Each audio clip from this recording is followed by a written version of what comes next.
जय हिंद दोस्तों, हम लोग जा रहे हैं अब फिर से अपना क्विज शुरू करने। और जैसा कि हम लोग का नियमित क्विज चलता है, शुरुआत होता है ये स्पीडी बुक से और यहाँ से हम लोग शुरुआत करेंगे। शुरुआत करने के पश्चात हिस्ट्री पढ़ेंगे। हिस्ट्री में क्या पढ़ना था जी? हिस्ट्री में कुछ गवर्नर जनरल पढ़ता, सब नहीं, कुछ गवर्नर जनरल पढ़ना है। और उस बंगाल का प्लस उसके अलावा अन्य जो गवर्नर जनरल कुछ उनके बारे में पढ़ना है। उसके पश्चात साइंस में क्या पढ़ना है? तो साइंस में कार्बन चैप्टर पढ़ना है, ठीक है। तो कोशिश आज ये रहेगा कि गवर्नर जनरल और कार्बन तक वो जो है, मतलब कोशिश ये रहेगी कि क्यों पढ़ लिया है, क्योंकि टाइम अभी बहुत ज़्यादा हम लोग आज कुछ डिले हो गया। चलिए शुरुआत करें, चलिए, और आप लोग भी बने रहिए। बहुत बेहतरीन क्वेश्चन है आपका स्क्रीन पर एक रहा। ये बताइए, राउरकेला स्टील संयंत्र अपने लिए आवश्यक पानी कहाँ से लेता है? हीराकुंड बांध से। बहुत सुंदर, हीराकुंड बांध से। तो ये बताइए, राउरकेला स्टील संयंत्र किस नदी किनारे है? ब्राह्मणी नदी किनारे है। और ये पानी किससे लेता है? हीराकुंड नदी से। तो ये बिल्कुल दोनों का ध्यान रखना है, यानी कि राउरकेला स्टील संयंत्र किस नदी किनारे है? ब्राह्मणी। और ये पानी किससे लेता है? हीराकुंड बांध से। बहुत सुंदर। राउरकेला का स्थापना किस देश के सहयोग से किया गया है? राउरकेला जर्मनी, बोका भिलाई रूस में, ठीक है। यानी बोकारो और भिलाई दोनों का स्थापना रसिया की सहायता से बोका भिलाई रूस में, और बोका भिलाई रूस में, ठीक है। ये दोनों रसिया से। राउरकेला जर्गिल, यानी कि राउरकेला किससे? जर्मनी से। और जस्ट कौन बह गया? दुर्गापुर बह गई। और दुर्गापुर इस्पात संयंत्र का स्थापना किस देश के सहयोग से? ब्रिटेन। कोई दिक्कत? बहुत बेहतरीन। अगला क्वेश्चन बताइए। हाँ, वाटर पोलो के एक पक्ष में कितने खिलाड़ी होते हैं? 7। कबड्डी में? नेट बॉल में? 7 गो।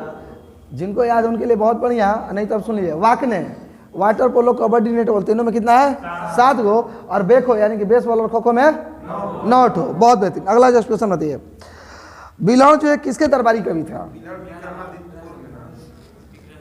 बहुत सुंदर, विक्रमादित्य 6 थे ये। हाँ, इसमें दे दिया 4 लेकिन 4 6 है वो, ठीक ना? क्या बोले? विक्रमादित्य 6। हाँ, ये बताइए किस वंश में थे हो? अब जरा वंश बताइए। हाँ हाँ हाँ, बहुत सुंदर। हाँ, बिलौर किनके दरबार में थे? विक्रमादित्य 6। विक्रमादित्य 6 किस वंश से संबंधित है? बहुत सुंदर, बहुत सुंदर, बहुत बढ़िया। हम लोग किस चीज पर, तो बस हम लोग जानते हैं किसकी बात कर रहे थे? बिलौर किनके दरबार में थे? विक्रमादित्य 6 के। और विक्रमादित्य 6 किस वंश के थे? चालुक्य वंश के। तो कौन से चालुक्य? पहले बताइए, चालुक्य क्या है? चालुक्य 4 ठो भैया, कल्याणी है, वह तापी है, ठीक ना? क्या बोले हैं? बहुत सुंदर। हाँ, कौन चालुक्य कहते हैं राजू जी? आप बताइए तो। हमसे पूछ रहे भैया, हम क्या जानते हैं यार? वतापी क्या था होता? रुक जाइए, बिलौर ना, ये जो कल्याणी के चालुक्य में थे, ठीक है। ये किसके? कल्याणी के चालुक्य में थे। तो ये बताइए, कल्याणी के चालुक्य ने कहाँ पर शासन किया था?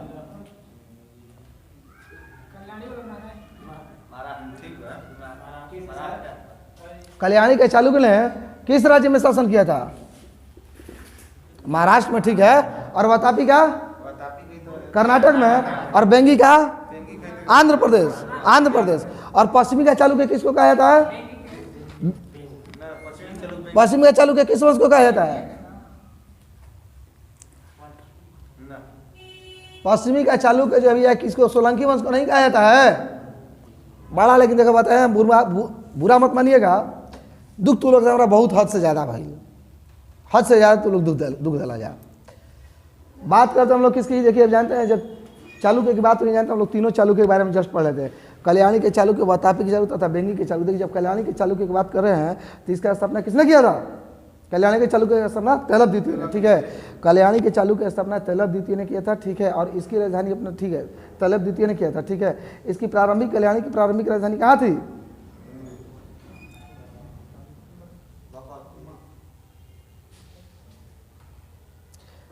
कल्याणी की जो अपना राजधानी अपना कहाँ थी? मान्यकृत हुआ करती थी, ठीक ना? कहाँ थी? मान्यकृत थी। और इसकी राजधानी कल्याणी को ले जाती, इस वंश के थे सोमेश्वर, ठीक ना? सोमेश्वर प्रथम क्या करते हैं कि अपनी राजधानी कहाँ ले जाते हैं? अबे भैया, सोमेश्वर प्रथम राजधानी कल्याणी ले जाते हैं। इतना आप लोग साइलेंट क्या छा जा रहे हैं जी? सोमेश्वर प्रथम राजधानी कहाँ लेते हैं? कल्याणी लेते हैं। और इसी वंश के अपना एक शासक थे जौन कि विक्रमादित्य 6। इनके दरबार में कौन थे? बिलौर एवं विज्ञानेश्वर। तो मिताक्षरा के लेखक कौन है? विज्ञानेश्वर। अब क्वेश्चन ये रहता है कि मिताक्षरा जो पुस्तक वो जानते हैं हिंदू विधि या गोलक स्मृति पर आधारित है, ठीक है। और मिताक्षरा के कौन है? विज्ञानेश्वर है। तो विलण के पुस्तक का नाम क्या है? विक्रमा, इन्हीं का नाम है जी, विक्रमा चतुर्थी, इन्हीं का नाम पुस्तक का नाम है। बहुत बहुत आप लोग दुख हद से ज्यादा दे रहे हैं। तो ये बताइए वातापी के चालू का स्थापना किसने किया था? वातापी के चालुक्य का स्थापना किसने किया था? जयसिंह। वातापी के चालुक्य का स्थापना किसने किया? जयसिंह ने। और इसकी राजधानी कहाँ थी? वातापी, ठीक है। वातापी के चालुक्य का स्थापना किसने किया था? जयसिंह ने किया था। और इसकी राजधानी कहाँ थी? वातापी ही। अब तो ये बताइए इस वंश का सबसे प्रतापी शासक कौन था? इस वंश का सबसे प्रतापी शासक कौन था? पश्चिमी का चालुक्य हम सोलंकी को ना बोले हैं। ये बताइए वातापी के सबसे जो है क्या बोले हैं कि सबसे महान शासक कौन था? अगला क्वेश्चन लीजिए फ्रेंड्स, आइए आते हैं। लंका शहर कहाँ है? इंग्लैंड में है। ये बताइए आर्थिक समस्याएं मुख्यतः किसके कारण उत्पन्न होती है? दोनों में थोड़ा सा डिफरेंस है, बाद में कर लेंगे, ठीक है, हम बाद में कर लीजिएगा। बताइए आर्थिक समस्या मुख्यतः किससे? अत्यधिक पॉपुलेशन की वजह से, ठीक है। अगला बताइए गांधीवादी अर्थव्यवस्था किस पर आधारित है? न्यासधारिता पर। बहुत बेहतरीन, ठीक है। अगर देखिए ग्रामीण साक्षरता न्यासधारिता दोनों है तो किस पर देना है? न्यासधारिता पर, ठीक है। बहुत सुंदर। अगला क्वेश्चन बताइए ज्ञानपीठ पुरस्कार का प्रारंभ किसने किया था? एसपी जैन, जिनका नाम पे एसपी जैन कॉलेज चलता है, ठीक है। बहुत सुंदर। तो ये बताइए दिल्ली सल्तनत पर कितने राजवंशों ने शासन किया था? बहुत बेहतरीन। अगला क्वेश्चन बताइए 1 किलोवाट घंटा बराबर कितना होता है? हाँ, 1 किलोवाट घंटा बराबर कितना होता है? यानी कि 8600 कैलोरी हो गया ना। तो चैप्टर के उष्मा से है ना, उष्मा कौन कौन पढ़ लिए हैं? हाँ, उष्मा कौन कौन पढ़ लिए हैं? अरे भैया बोलो तो आप लोग नहीं पढ़े हैं जी। तो बताइए विशिष्ट उष्मा किसे कहते हैं? विशिष्ट उष्मा किसी वस्तु के 1 डिग्री सेंटीग्रेड ताप को बढ़ाने के लिए आवश्यकता होती है। विशिष्ट उष्मा का मात्रा क्या होता है? विशिष्ट उष्मा के मात्रक होता है Q बाई, बहुत साहब बताइए ओपी। जूल होता है। बहुत सुंदर, बहुत सुंदर। जूल प्रति किलोग्राम प्रति केल्विन, ठीक है। बहुत बेहतरीन। आइए अगला इस क्वेश्चन है सोना का घनत्व क्या अपेक्षित घनत्व कितना होता है? कितने राजवंशों ने? 5। कौन कौन? गुल, खिलातू, सैयद, लोधी, ठीक है। बहुत। अगला ये तो एक बात बताइए पर्वतों पर, ठीक ना, क्या बोले हैं कि पर्वतों पर जल कितना डिग्री सेल्सियस से नीचे तापमान पर बढ़ता है? 100 डिग्री। दाब पढ़ लेते हैं। तो आप बताइए बली भाई कि दाब का मात्रा क्या होता है? दाब का मात्रा होता है प्रति एकड़ क्षेत्रफल पर लगाया गया बल को दाब कहते हैं। हाँ, मात्रा पास्कल होता है। बहुत। और न्यूटन पर मीटर स्क्वायर। बहुत सुंदर।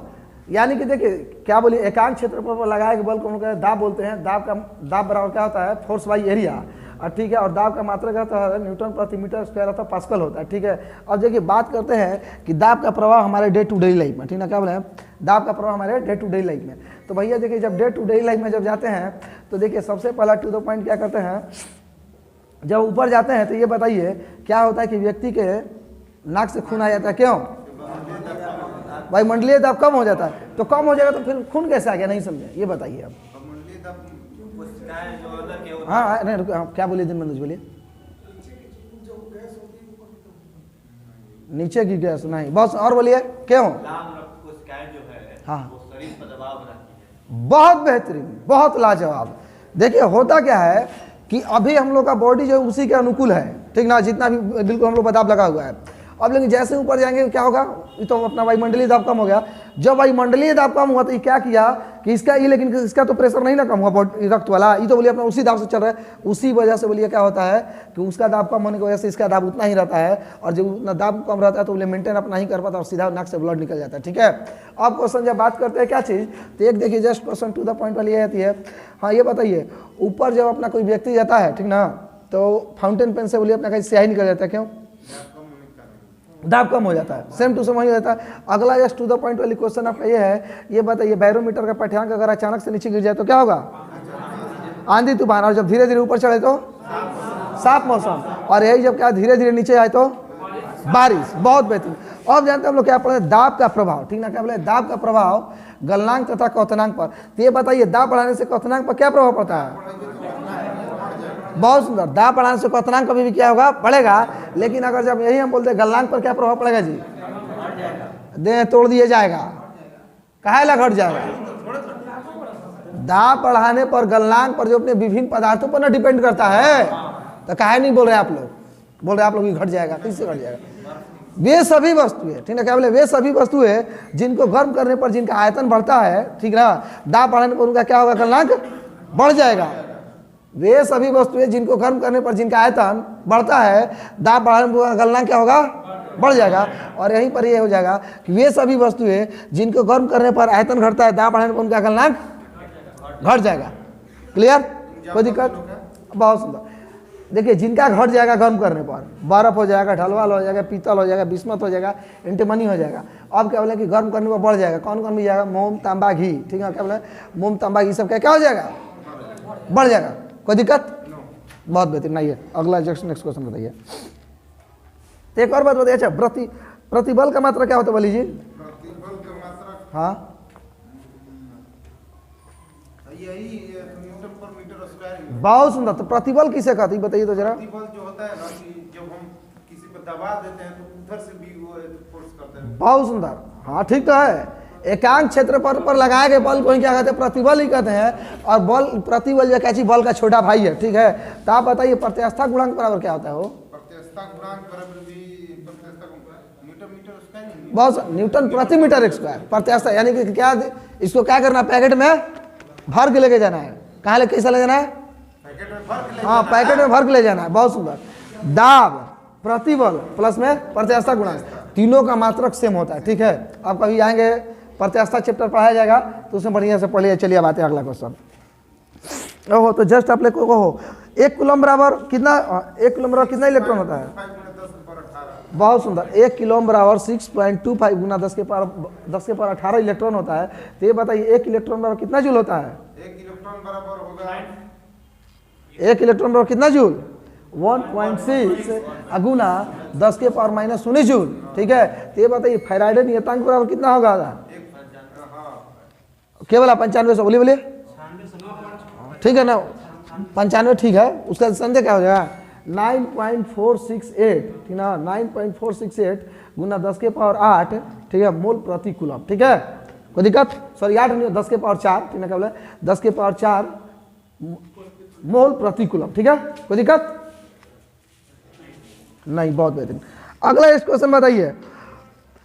आंख के भीतरी पश्च सतह को क्या कहते हैं? हाँ दृष्टिपटल, ठीक है? बहुत सुंदर। ये बताइए कि आंख में प्रकाश की मात्रा को कौन नियंत्रित करता है? बहुत सुंदर। सीधा 10-10 लाख सब लोगों को। बहुत बेहतरीन, बहुत बेहतरीन। सुनिए, आंख में प्रकाश की मात्रा को नियंत्रित करता है पुपिल, और आंख में प्रकाश की तीव्रता को नियंत्रित करता है आइरिस, ठीक है? और हाँ प्रकाश की तीव्रता को। और यही बोलिए कि प्रकाश आंख में किसके थ्रू प्रवेश करता है? कॉर्निया, ठीक है? ये तीनों क्वेश्चन में क्या करना? पैकेट में भर के लेके जाना है। प्रकाश की तीव्रता दूसरा हो जाएगा जी। इस बार अगला बार से नहीं बोले, ठीक है? चलिए बोलेगा। प्रकाश क्या बोले हैं कि प्रकाश की मात्रा को नियंत्रित करता है पुपिल, और प्रकाश की तीव्रता को नियंत्रित करता है आइरिस, जबकि प्रकाश आंख में प्रवेश करता है किसके थ्रू? कॉर्निया के थ्रू। बहुत बेहतरीन। हाँ क्या चीज? मात्रा क्वांटिटी हो गया, तीव्रता स्पीड हो गया। ऐसे समझ में? बोलिए, कोई दिक्कत हो तो बोलिए। बोलिए, 1 मिनट रुकिए, बता रहे हैं। आप कई केजी खा सकते हैं, ठीक ना? एक ये हुआ, हाँ अब एक ये हुआ, और अब ये है कि आप कितना तेजी से खा सकते हैं। दोनों में अंतर है कि नहीं है? हम भैया 5 केजी खा सकते हैं, बोलो बहुत कितना भी टाइम में, लेकिन हम कितना तेजी से खा सकते हैं, दोनों में बात में अंतर है कि नहीं है ना? तो बस वही चीज़ है। चलिए बहुत बेहतरीन। चलिए अगला क्वेश्चन आइए आपके स्क्रीन के ऊपर। अगला क्वेश्चन, गेटवे ऑफ इंडिया की स्थापना कब हुई थी? 11 में, ठीक है। तो ये बताइए गेटवे ऑफ इंडिया किसके आने के उपलक्ष्य में? बहुत सुंदर, बहुत सुंदर। गेटवे ऑफ इंडिया वही ना आया था जी, उन्हें प्रिंस ऑफ वेल्स नहीं आया था ना ना। गेटवे ऑफ इंडिया 11 में ना छोड़ दीजिए, गलती बोल दी, नहीं सुन पहले उसको गलती बोल दी, दूसरा क्वेश्चन बोला था, एक क्वेश्चन में छोड़ दीजिए। अगला इस क्वेश्चन में बताइए पानीपत का तीसरा युद्ध कब हुआ था? 1761 में। मराठा साम्राज्य पढ़ चुके हैं ना। चलिए आप पानीपत के युद्ध को डिस्क्राइब कीजिए, सुनना चाहते हैं आपसे, बोलिए।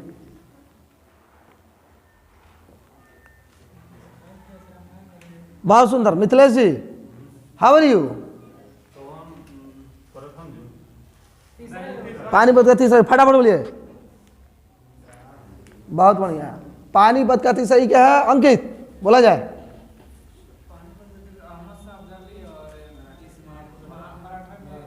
बीच में हुआ था, हाँ बहुत सुंदर। हाँ जिसमें, बहुत सुंदर। आप बताइए, सही बोले हैं, बहुत बढ़िया।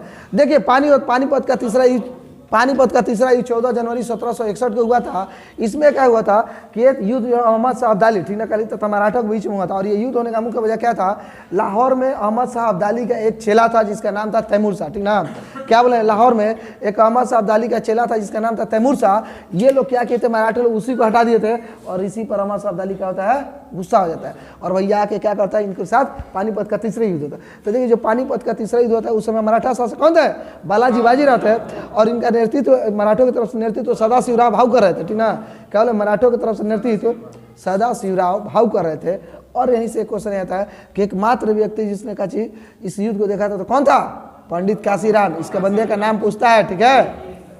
हाँ बिल्कुल, अहमद शाह अब्दाली भारत में 5 बार आक्रमण किया था। अहमद शाह अब्दाली, रुके तो, अहमद शाह अब्दाली 8 बार किया है, बाबर 5 बार किया है, ठीक है। 5 बार किया है। अच्छा चलिए ठीक है, बहुत बढ़िया। बोले हैं अहमद शाह अब्दाली भारत पर टोटल 8 बार आक्रमण करता है जबकि बाबर 5 बार करता है। तो एक क्वेश्चन ये पूछ रहा अहमद शाह अब्दाली से, अहमद शाह अब्दाली का वास्तविक नाम क्या था? क्या बोले, बोला अहमद खां, ठीक है। अहमद शाह अब्दाली का वास्तविक नाम क्या था? अहमद खां। बहुत बेहतरीन। अगला क्वेश्चन बताइए आपका स्क्रीन पर आइए। बीबी का मकबरा औरंगजेब की पत्नी रबिया दुरानी। तो ये बताइए रबिया दुरानी का वास्तविक नाम क्या था? रबिया दुरानी का वास्तविक नाम हाँ अर्जुमंद मानव बेगम। बहुत सुंदर, सही बोले हैं। सीधा आपको 50 लाख दिया जाएगा। आप जो बोल दिए तब आप कहीं नहीं बोले, वो सही बोले, दिलरास तो बात बोलिए दिए हैं। अर्जुमंद मानव बेगम जो है भैया मुमताज महल का नाम था और रबिया दुरानी का वास्तविक नाम क्या था? दिलरास बानो बेगम था, ठीक है जी, सही, क्लियर, बहुत बेहतरीन। चलिए अगला क्वेश्चन बताइए। क्वेश्चन आप ये बताइए, हाँ क्वेश्चन यहाँ से ही बताइए। तब बीबी का औरंगजेब के बारे में जरा 10 लाइन बोलिए तो। औरंगजेब के बारे में 10 लाइन। हाँ बहुत सुंदर, आप बोलिए भैया। क्वेश्चन पूछे, बहुत सुंदर क्वेश्चन पूछे। क्वेश्चन अब नहीं लगा तू लोग बोल देते, बड़ा दुख लेकिन देता हो, हद से ज़्यादा दुख बटी। बहुत सुंदर, हाँ बोलिए। बहुत बेहतरीन, बहुत बेहतरीन। हाँ ना ठीक है, बहुत बेहतरीन। हाँ अच्छा, बहुत सुंदर। हाँ बहुत बढ़िया। 333। अच्छा वो मनसबदार, हाँ चलिए बहुत बेहतरीन।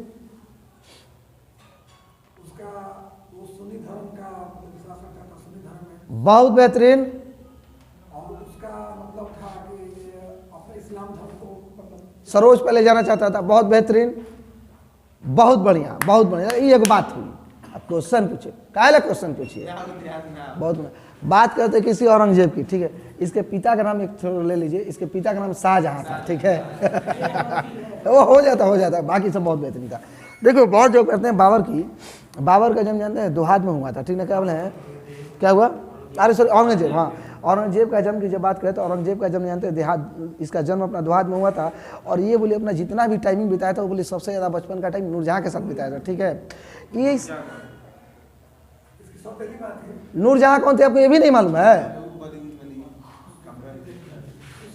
बहुत सुंदर। क्या बोला है कि अपना क्या बोलिए कि नूरजहाँ के साथ अपना क्या करता है कि सबसे ज़्यादा टाइम बिताता है, ठीक है। नूरजहाँ इसकी तरह बोलिए दादी थी, इसकी सौतेली माँ नहीं थी।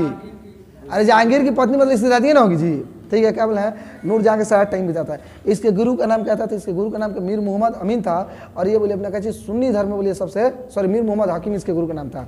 इसके गुरु का नाम, औरंगजेब के गुरु का नाम मीर मोहम्मद हकीम था। और ये क्या बोले हैं कि ये बोलिए सुन्नी धर्म में ज़्यादा विश्वास करता था। इससे देखिए जानते हैं, इसे क्या बोलिए कि एक चीज़ ये आता है कि इसे जिंदा पीर अथवा शाही दरवेश के नाम से जाता है। क्या बोले इसे जिंदा पीर अथवा शाही दरवेश, वो क्यों कहा जाता है, क्योंकि ये बोलिए इस्लाम को तो पहले अपना प्रकाष्ठा पर ले जाना चाहता था। और एक चीज़ ये था कि जैसे बोलिए लोगों से अपेक्षाएं करता था कि जैसे हम आप लोगों से अपेक्षा कर रहे हैं कि नहीं आप लोग ईमानदारी पूर्वक पढ़ कर आइए, ये भी क्या करता था सेम टू सेम अपना उसी को ढालता था। जैसे पहले तो कोई दुराचारी नहीं था, दुराचारी अंदर से समझ है, ठीक है। दुराचारी अपना नहीं था, लोगों को मतलब गाली गलौज इस तरह से बिल्कुल नहीं, क्या लोगों को बहुत बेहतरीन तरीके से बोलता था। लेकिन हाँ तो इसी वजह से शाही दरवेश अथवा जिंदा पीर के भी नाम से आता है। इसने आलमगीर द्वितीय की उपाधि ली थी, ठीक है। क्या बोले हैं औरंगजेब ने आलमगीर की, नॉट आलमगीर द्वितीय, आलमगीर शासक थे, ठीक है। क्या बोले इसने आलमगीर की उपाधि भी ली थी। अब बात क्या आती है टू द पॉइंट वाली, तो देखिए आप देखिए टू द पॉइंट वाली बात थी। इसी के समय जानते हैं थोड़ा किनको संबंध लगा दिया जाए, ये अपने हीरो हुए मराठा शिवाजी, छत्रपति शिवाजी महाराज, ठीक है। कौन, छत्रपति शिवाजी महाराज। देखिए जब छत्रपति शिवाजी महाराज को क्या बोलिए पहाड़ी चुहा के यही पुकारता था और राजा की उपाधि अपने इसी ने दिया था। और छत्रपति शिवाजी को आगरा के जयपुर हॉल में क्या चीज पैक करके यानी कि हाँ बंदी बना के रख दिया था। हाँ बिल्कुल। अब देखिए टू द पॉइंट मजा कब आती है, मजा बोलिए तब आती है कि बोलिए शिवाजी, ठीक है। क्या बोले सॉरी औरंगजेब अपने मामा शाइस्ता खां को, ठीक है। क्या बोले अपने मामा शाइस्ता खां को शिवाजी को रोकने के लिए भेजता है अपनी सेना के रूप में, ठीक है, सेनापति के रूप में। तो क्या करते हैं औरंगजेब, इस शिवाजी क्या करते हैं औरंगजेब के मामा शाइस्ता खां को खच खच मार देते हैं। तो क्वेश्चन यहाँ पर ये पूछेगा कि औरंगजेब ने, ठीक है, औरंगजेब ने शिवाजी को रोकने के लिए फिर शिवाजी पर बोलिए नियंत्रण करने के लिए किसको भेजा था, शाइस्ता खां को, शाइस्ता खां को। अब बात क्या, हाँ वो होता है, वो गोलकुंडा का शासक था, तो जो मराठा है तो अभी इसकी बात हो रही है, इनमें नहीं बताया। अब हो गया। अब देखिए बस बात क्या करते हैं, ये तो अपना जस्ट बोलिए दिए। अब अगला देखिए जस्ट बात औरंगजेब की हो रही, तो भैया औरंगजेब में अगला जस्ट बात यही रहता है कि इसी के समय अकबर के कब्र को जाट नेताओं ने लूटा था, ठीक ना। क्या बोले इसी के समय अकबर की कब्र को जाट नेताओं ने लूटा था, ठीक है। और औरंगजेब, ठीक ना, क्या बोले औरंगजेब के समय में ही, ठीक ना, क्या बोले औरंगजेब के समय एक तिलपत की लड़ाई हुआ था, ठीक है।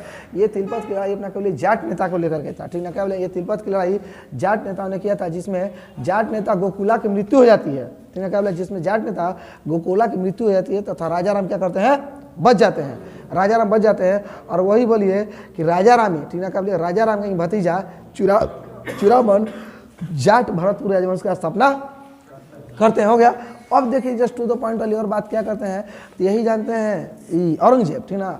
औरंगजेब का बीगो को, बीगो क्या, बीगो हमने के भोजपुरिया भाषा में है ना बीगो, अरे उठा के बीगा ना ओकरा के बीगो, बीगो यानी बीजापुर और गोलकुंडा, ध्यान से क्या है बीगो, बीजापुर और गोलकुंडा, यानी कि बीजापुर और गोलकुंडा को 86 और 87 में क्या कर रहे हैं मर्ज कर लेते हैं। अब आप लोग कहीं 85 मिलेगा तो उसके लिए मत कर दीजिए, ठीक है। लेकिन 86 मिल जाए तो पहले किसको प्रेफर देना है 86 को, नहीं रहे तो 50, नहीं तो किसको 86।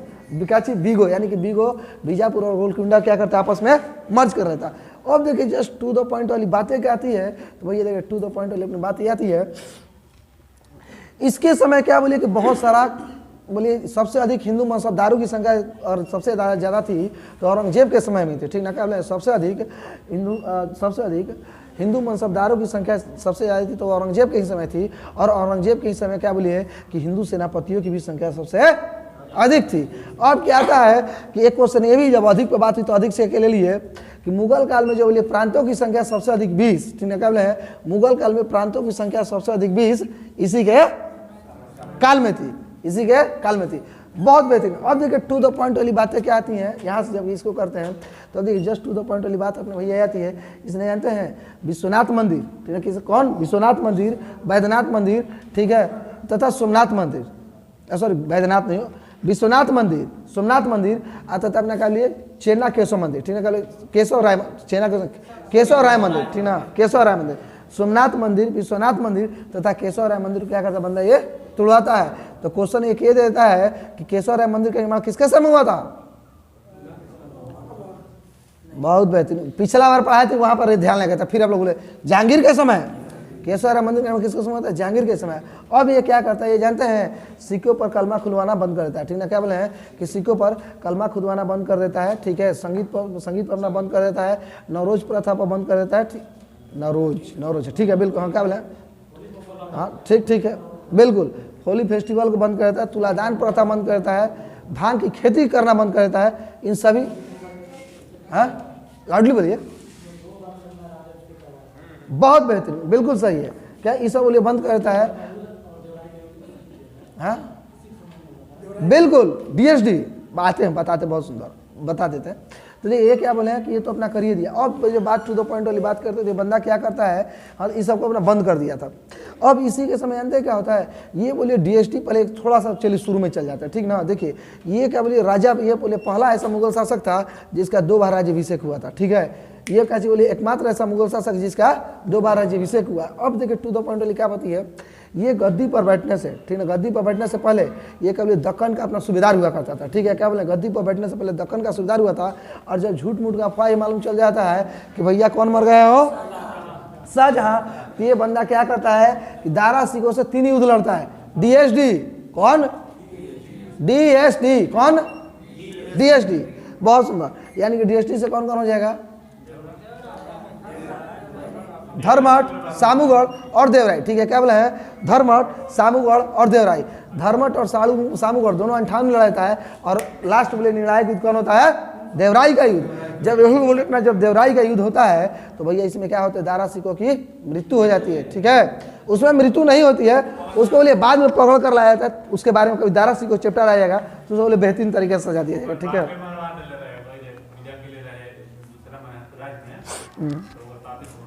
किसका बाप, एक मिनट, इस्लाम धर्म का ये अपमान था, 3 बार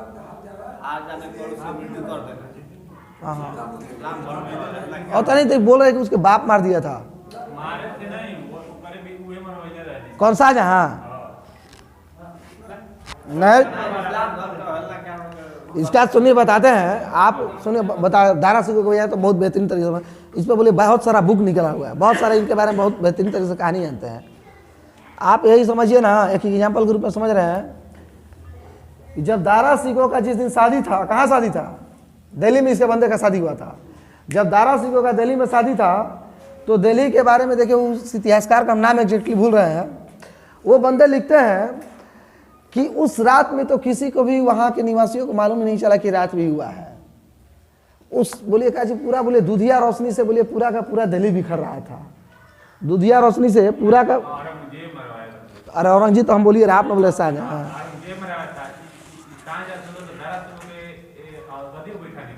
हाँ ठीक, कोई बात, अरे कोई बात हो जाता है, टावर पकड़ना है यहाँ पर, अब पकड़ लेता कहीं और, कहीं नहीं सकते। हाँ आप लोग फोन करते हैं, हाँ भैया, अरे कौन, अरे कहाँ लगा है, ओ तो सॉरी रॉन्ग नंबर हो गया, तो यही रॉन्ग नंबर नहीं बोले, नेटवर्क के गलत पकड़ लिया, ठीक है। चलिए आते हैं अगला क्वेश्चन, बताइए हवा में ध्वनि तरंग का वेग कितना होता है जी, बहुत सुंदर, बहुत बढ़िया, क्या बोला है 332। अगला क्वेश्चन बताइए,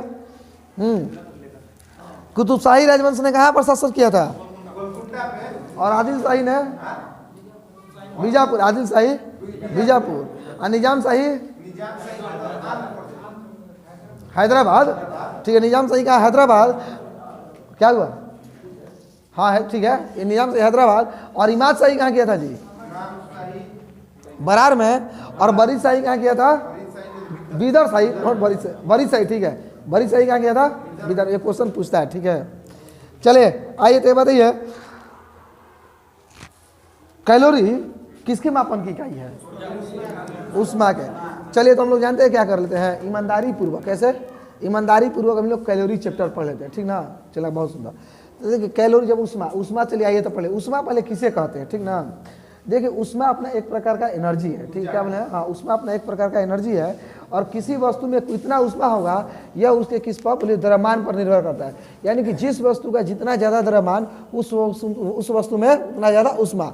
अब एक्सेप्शन मत बोलिएगा, ठीक है। अब चलिए अब टू द पॉइंट वाली बातें क्या होती हैं। अगर बात करते हैं हीट बराबर क्या होता है, हीट बराबर या हीट होता है VIT या फिर I² तो I से क्या हो गया हो, I से विद्युत धारा और R से क्या हो गया प्रतिरोध और T से समय। बहुत सुंदर, टेम्परेचर हो गया, समय हो गया यार, ठीक है, समय तो बोल गए नहीं रहा, बिल्कुल एकदम का उसको बिल्कुल 100%, ठीक है। जब कभी लेना हाँ H बराबर PT, बहुत H बराबर अपना एक PT। तो अब देखिए बात क्या, ऊष्मा तो अपना पढ़ लिए, अब जानते आता है कैलोरी, यही ना कैलोरी है बड़ी परेशान किया है। कैलोरी किसे कहते हैं, क्या बोले हैं कि कैलोरी किसे कहते हैं। कैलोरी देखिए हम बताते हैं किसको कहते हैं, कैलोरी बोलते हैं। नेक्स्ट टू द पॉइंट वाली बात है किसकी कहते हैं, तो कैलोरी किसे कहते हैं हम अपना बोल दिया है ना। कैलोरी किसे कहते हैं, देखिए जब किसी ये फिर बोलिए 1 ग्राम, बहुत जब पानी का तापमान, ठीक ना, जब किसी 1 ग्राम जल का तापमान, एक एग्जाम्पल के तौर पर 1 ग्राम जल का तापमान 1 डिग्री सेल्सियस से बढ़ाने 1 ग्राम जल का तापमान 1 डिग्री सेल्सियस बढ़ाने के लिए जितने बोले हमें एनर्जी की जरूरत पड़ती है उसे हम लोग क्या कहते हैं कैलोरी कहते हैं। और कैलोरी को ही अपना विशिष्ट ऊष्मा भी अपना विशिष्ट ऊष्मा भी सेम टू सेम ही वर्क होता है। विशिष्ट ऊष्मा भी क्या होता है कि बोलिए क्या बोले हैं कि 1 ग्राम जल का तापमान 1 डिग्री सेल्सियस बढ़ाने में जितने बोले, हाँ 1 ग्राम जल का तापमान 1 डिग्री सेल्सियस बढ़ाने में जितने बोले हमें एनर्जी की आवश्यकता होती है उसको हम क्या कहते हैं विशिष्ट ऊष्मा।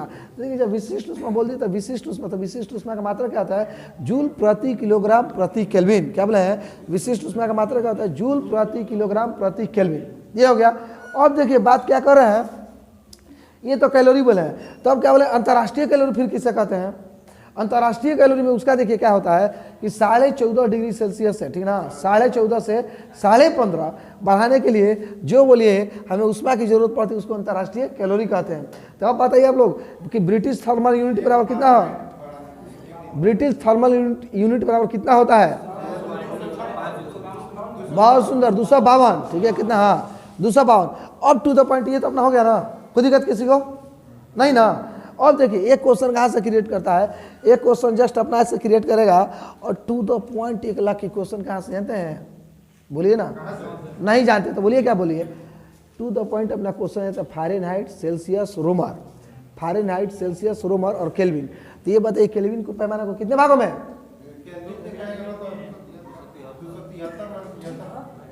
केल्विन पैमाना को कितने भागों में हो, बहुत सुंदर बहुत बेहतरीन। केल्विन पैमाना को 100 भागों में और रोमर पैमाना को 80 भागों में और सेल्सियस पैमाना को 100 भाग में और फ़ारेनहाइट पैमाना को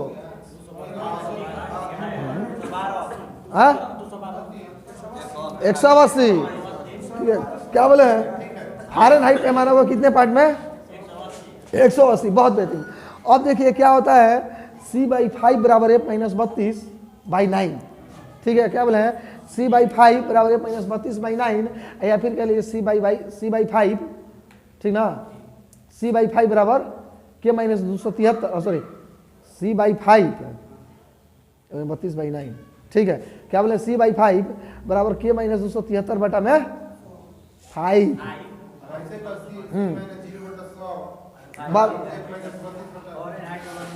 बहुत बेहतरीन। अब देखिए टू द पॉइंट यहाँ से क्वेश्चन क्या आता है, यहाँ पर जानते हैं अब हम लोग क्या बोलिए कि कुछ प्रमुख टेम्परेचर मापक के बारे में पढ़ेंगे, ठीक है। तो देखिए जब पारा तो ये बताइए, पहले ये बताइए बल्ली भाई कि पारा का घनत्व कितना होता है, बहुत बेहतरीन, सीधा 50 रख दीजिए ओपी को। पारा का घनत्व कितना होता है अंकित, बहुत सुंदर आप, हाँ बहुत सुंदर। पारा का घनत्व, अरे आलोक रंजन चौधरी कितना, चौहान कितना होता है पारा का घनत्व बोले बाबू, क्या भगत सिंह चंद्रशेखर आजाद, दीनानाथ जी हाउ आर यू, दीनबंधु जी, पारा का अपेक्षित घन जो 13.6 होता है, ठीक ना, क्या बोले हैं, बहुत सुंदर, करीब में पहुंचे जाते हैं।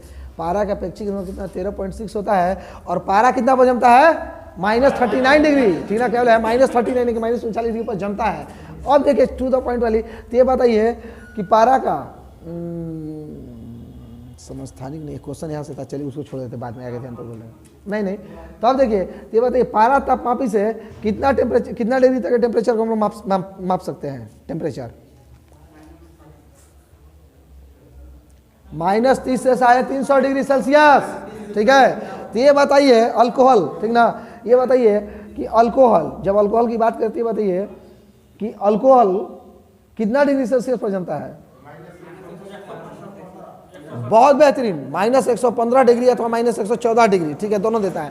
तो ये बताइए कि जो अपना अल्कोहल होता है, ये अपना कितना डिग्री सेल्सियस तक अपना टेम्परेचर को मापता है,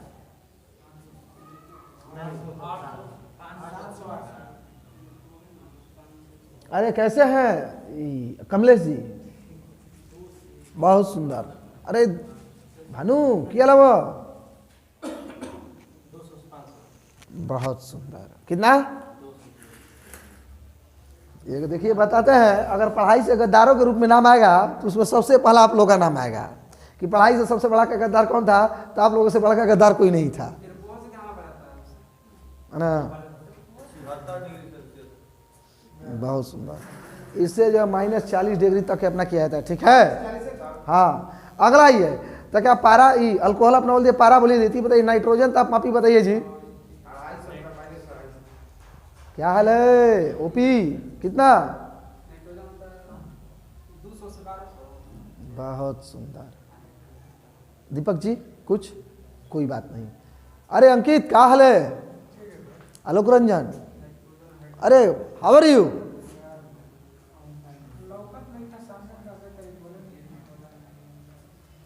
किससे हम बोले हैं, नाइट्रोजन। देखिए जब तापमापी की बात करें तो इसे जानते हैं 1500 डिग्री सेल्सियस तक मापा जाता है, और हाइड्रोजन तापमापी से 500 डिग्री सेल्सियस, और हाँ, और रुकिए, पायरोमीटर से अपना क्या चीज बोले 800 से अपना ऊपर जाता है, ठीक है। तो ये बताइए पायरोमीटर किस सिद्धांत पर कार्य करता है, स्टीफन के नियम पर, बहुत बेहतरीन। और यही क्या बोलते हैं कि ये बताइए कि वहाँ प्लेटिनम प्रतिरोधक तापमापी से कितना डिग्री तक मापा जाता है जी, 200 से 1200 डिग्री सेल्सियस। और यही जस्ट मेरा क्या है, तापयुग्मक तापमापी से कितना डिग्री सेल्सियस तक, हाँ बोलिए कितना तक बताइए, हाँ नहीं बोल रहे हैं, इसका जानते हैं -200 से लेकर 1600 डिग्री सेल्सियस तक, ठीक है, कितना -200 से लेकर के 1600 डिग्री सेल्सियस। तो बहुत बेहतरीन क्वेश्चन है। तो जस्ट आप यहीं से क्वेश्चन ये बता दीजिए, आपके स्क्रीन पर एक क्वेश्चन ये आता है, बहुत बेहतरीन क्वेश्चन है। क्या तापयुग्मक तापमापी कितना बोलेंगे जरा बताइए तो, -216 बोला है ना, यही बोला है ना, चलिए सही था। हाँ तब ये बताइए तापयुग्मक तापमापी किस सिद्धांत पर कार्य करता है, बहुत बेहतरीन। अरे भैया अभी जस्ट हम आप लोगों को बोले हैं कि आप लोग जो सीबेक बोल रहे हैं, तो सीबेक नहीं, सीबेक तापयुग्मक तापमापी जो सीबेक के सिद्धांत पर कार्य करता है, ठीक है। और आप लोग जो प्लेटिनम बार बार बोल रहे हैं, अभी क्या बोले आप बोले थे, स्टीफन पर पायरोमीटर ना कार्य करता है जी। कहाँ इतना घबरा रहे हैं आप लोग। तो ये बताइए वली जी, सबसे अधिक विशिष्ट उष्माधारिता इस संसार में किसकी है, जल की है, क्यों, बहुत बेहतरीन। तो अब जस्ट ये बताइए केरोसिन का क्या होता है, 210, बहुत सुंदर। केरोसिन का तो ये बताइए कि केरोसिन का बोल दिया ना, तो ये बताइए जल का कितना होता है, बर्फ का कितना होता है, बहुत सुंदर। केरोसिन का कितना होता है, केरोसिन का 210 होता है। तो पारा का कितना होता है,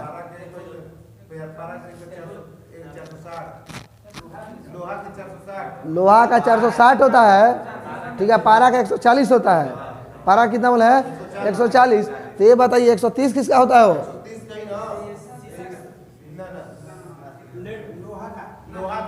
नहीं लोहा का 160 होता है, 460 होता है, हाँ। शीशे का है क्या, तो शीशा का ही शायद 130 है, ठीक है, बहुत अरे जी जी भैया बहुत हो गया ना। तो देखिए हम लोग क्या देख लिए, उष्मा बोलिए हम अपना देख लिए, कैलोरी अपना देख लिए, विशिष्ट उष्मा देख लिए, फिर अपना क्या बोलिए कि सबसे अधिक उष्मा धारिता किसका, हम लोग अपना उसको देख लिए, ठीक है बिल्कुल वो अपना देख लिए। फिर उसके पश्चात में क्या बोलिए इस अपना जो पार्ट परिपार्ट अपना डिवाइड किया गया क्या चीज़, यानी बोलिए रोमर पैमाना कैलोरी इस सब के बारे में देख लिए ना, समझ में आ रहा है ना, इसको देख लिए। अब बस बात करें किसको देखते हैं, तो हम जानते हैं चालन संवहन विकिरण संघनन, क्या बोले चालन संवहन विकिरण संघनन, ये सब तो आप लोग जानते हैं, इसके बताने की कोई जरूरत है ही नहीं। अब आगे जस्ट टू द पॉइंट किसकी बोल रहे हैं, गारे गलनांक कोलना की तो सब लोग जान रहे थे। हाँ अब देखिए बात क्या करें, तो ये बताइए कि विशिष्ट उष्मा किसे कहते हैं। अब विशिष्ट उष्मा गुप्त उष्मा किसे कहते हैं, गुप्त उष्मा बोलाता है। हाँ बहुत सुंदर बहुत बेहतरीन, किसी भी पदार्थ का बोलिए अपना क्या चाहिए अवस्था बदलने के लिए, यानी कि ठोस को द्रव में और द्रव को ठोस में जब बदलने के लिए जो अपना एनर्जी की जरूरत पड़ती है तो उसे हम लोग क्या कहते हैं, गुप्त उष्मा कहते हैं। तो ये बताइए भली जी कि गुप्त उष्मा, तो आपके स्क्रीन पर क्वेश्चन ये रहा कि जल का गुप्त उष्मा कितना है। पहले बताइए जल का वाष्पन का गुप्त उष्मा कि गलन का गुप्त उष्मा है, पहले ये बताइए आप। बहुत बेहतरीन, जल का गलन का गुप्त उष्मा। अरे यार जल का वाष्पन का ना गुप्त उष्मा होगा जी। जल बताइए, जल को आप गला सकते हैं, वो तो ऑलरेडी गला हुआ है, तो कितना होता है क्या 536 क्या।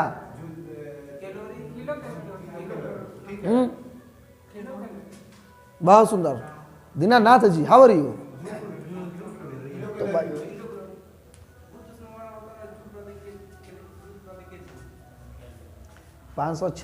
536 कैलोरी ग्राम, 536 कैलोरी प्रति ग्राम होता है। आप लोग किलो कैलोरी क्या जोड़ रहे हैं। गुप्त उष्मा का मात्रा क्या होता है, गुप्त उष्मा का मात्रा जूल प्रति केजी होता है, ठीक है। और यही कहते हैं कि जब जल का अपना क्या बोले हैं, जल के वाष्पन की गुप्त उष्मा कितनी होती है, तो 540 कैलोरी, ठीक है 536 या 540 क्या कैलोरी प्रति ग्राम, ठीक है 536 अथवा 540 कैलोरी प्रति ग्राम। तो ये बताइए आलोक, अरे बार बार जानते हैं बुरा मत, अलख निरंजन आ जाता है यार, ठीक ना। आलोक निरंजन जी आप बताइए हमें ये चीज़ कि बर्फ के लिए, ठीक ना, क्या बोले हैं बर्फ के लिए गलन की गुप्त उष्मा कितना होता है।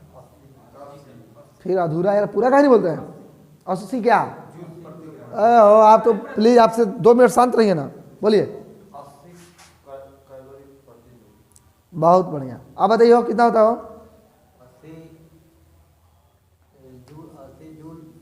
बहुत सुंदर राजू जी, बहुत सुंदर बाबू, बहुत सुंदर, आप बताइए हो। 80 कैलोरी, ठीक है प्रति ग्राम और पर ग्राम। तो काहे आप लोग लल्लू पंजू क्वेश्चन में गलत मार देते हैं, कैसे आप गलत मारे हैं बोल रहे हैं, नहीं दिक्कत है। पहला बार आप जो बोले गलत था, ये गलत बोले, वो बोले हैं, ये बोले हैं, ये भी गलत बोले हैं, हो गया बहुत बढ़िया, कोई दिक्कत बहुत बढ़िया। और देखिए जस्ट टू द पॉइंट, मजे किसकी बात करते हैं आप जानते हैं, ज़्यादा नहीं। एक आप लोग जानते हैं किसका पढ़े होंगे आप लोग, नहीं उनको छोड़ दीजिए मत पढ़ाइए, बस आप सीधाइए उष्मा गति का प्रथम नियम और उष्मा गति का दूसरा नियम। तो बहुत बेहतरीन, तो ये बताइए उष्मा गति का प्रथम नियम किससे संबंधित है। सुरेंद्र यादव, ठीक है तो अभी उसको छोड़ते हैं, ठीक ना। आप बताइए कि उष्मा गति का प्रथम नियम किससे संबंधित है, बोला जाए फटाफट। उष्मा गतिकी का प्रथम नियम किससे संबंधित है।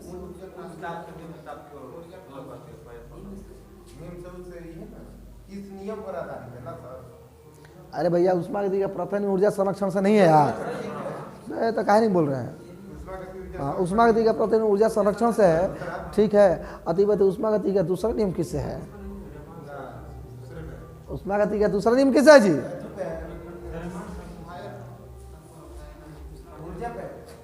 उष्मा गति का दूसरा नियम में क्या करता है, उष्मा गति का प्रथम नियम क्या बोले हैं ऊर्जा संरक्षण से है। और ये क्या बोले इसका डायरेक्शन नहीं बताता, ये तो बताता है कि मतलब कम से लो से अपना इस तरह चलता है, लेकिन उसका डायरेक्शन नहीं बताता है। तो उष्मा गति का दूसरा नियम किससे है, उसका डायरेक्शन से है, ठीक है। अब टू द पॉइंट यहीं पर एक और जानते हैं क्या आता है, एक रुद्धोष प्रक्रम आता है और एक और कौन प्रक्रम आता है जी। रुद्धोष हमारे कौन आता है, अरे 2 ठो आता है ना, बोलिए ना फटाफट। तो पहले ही बताइए ना, ठीक है वो छोड़िए, क्या बोले हैं कि रुद्धोष प्रक्रम किसे कहता है, आप लोग ये बताइए। प्रक्रम वो जो है ना, हाँ हाँ हवा जो ट्रेड वाला होता है ना, हाँ, हवा टाइट,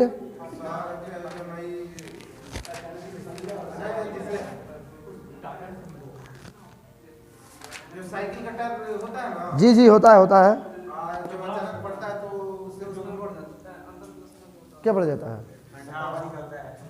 बहुत सुंदर।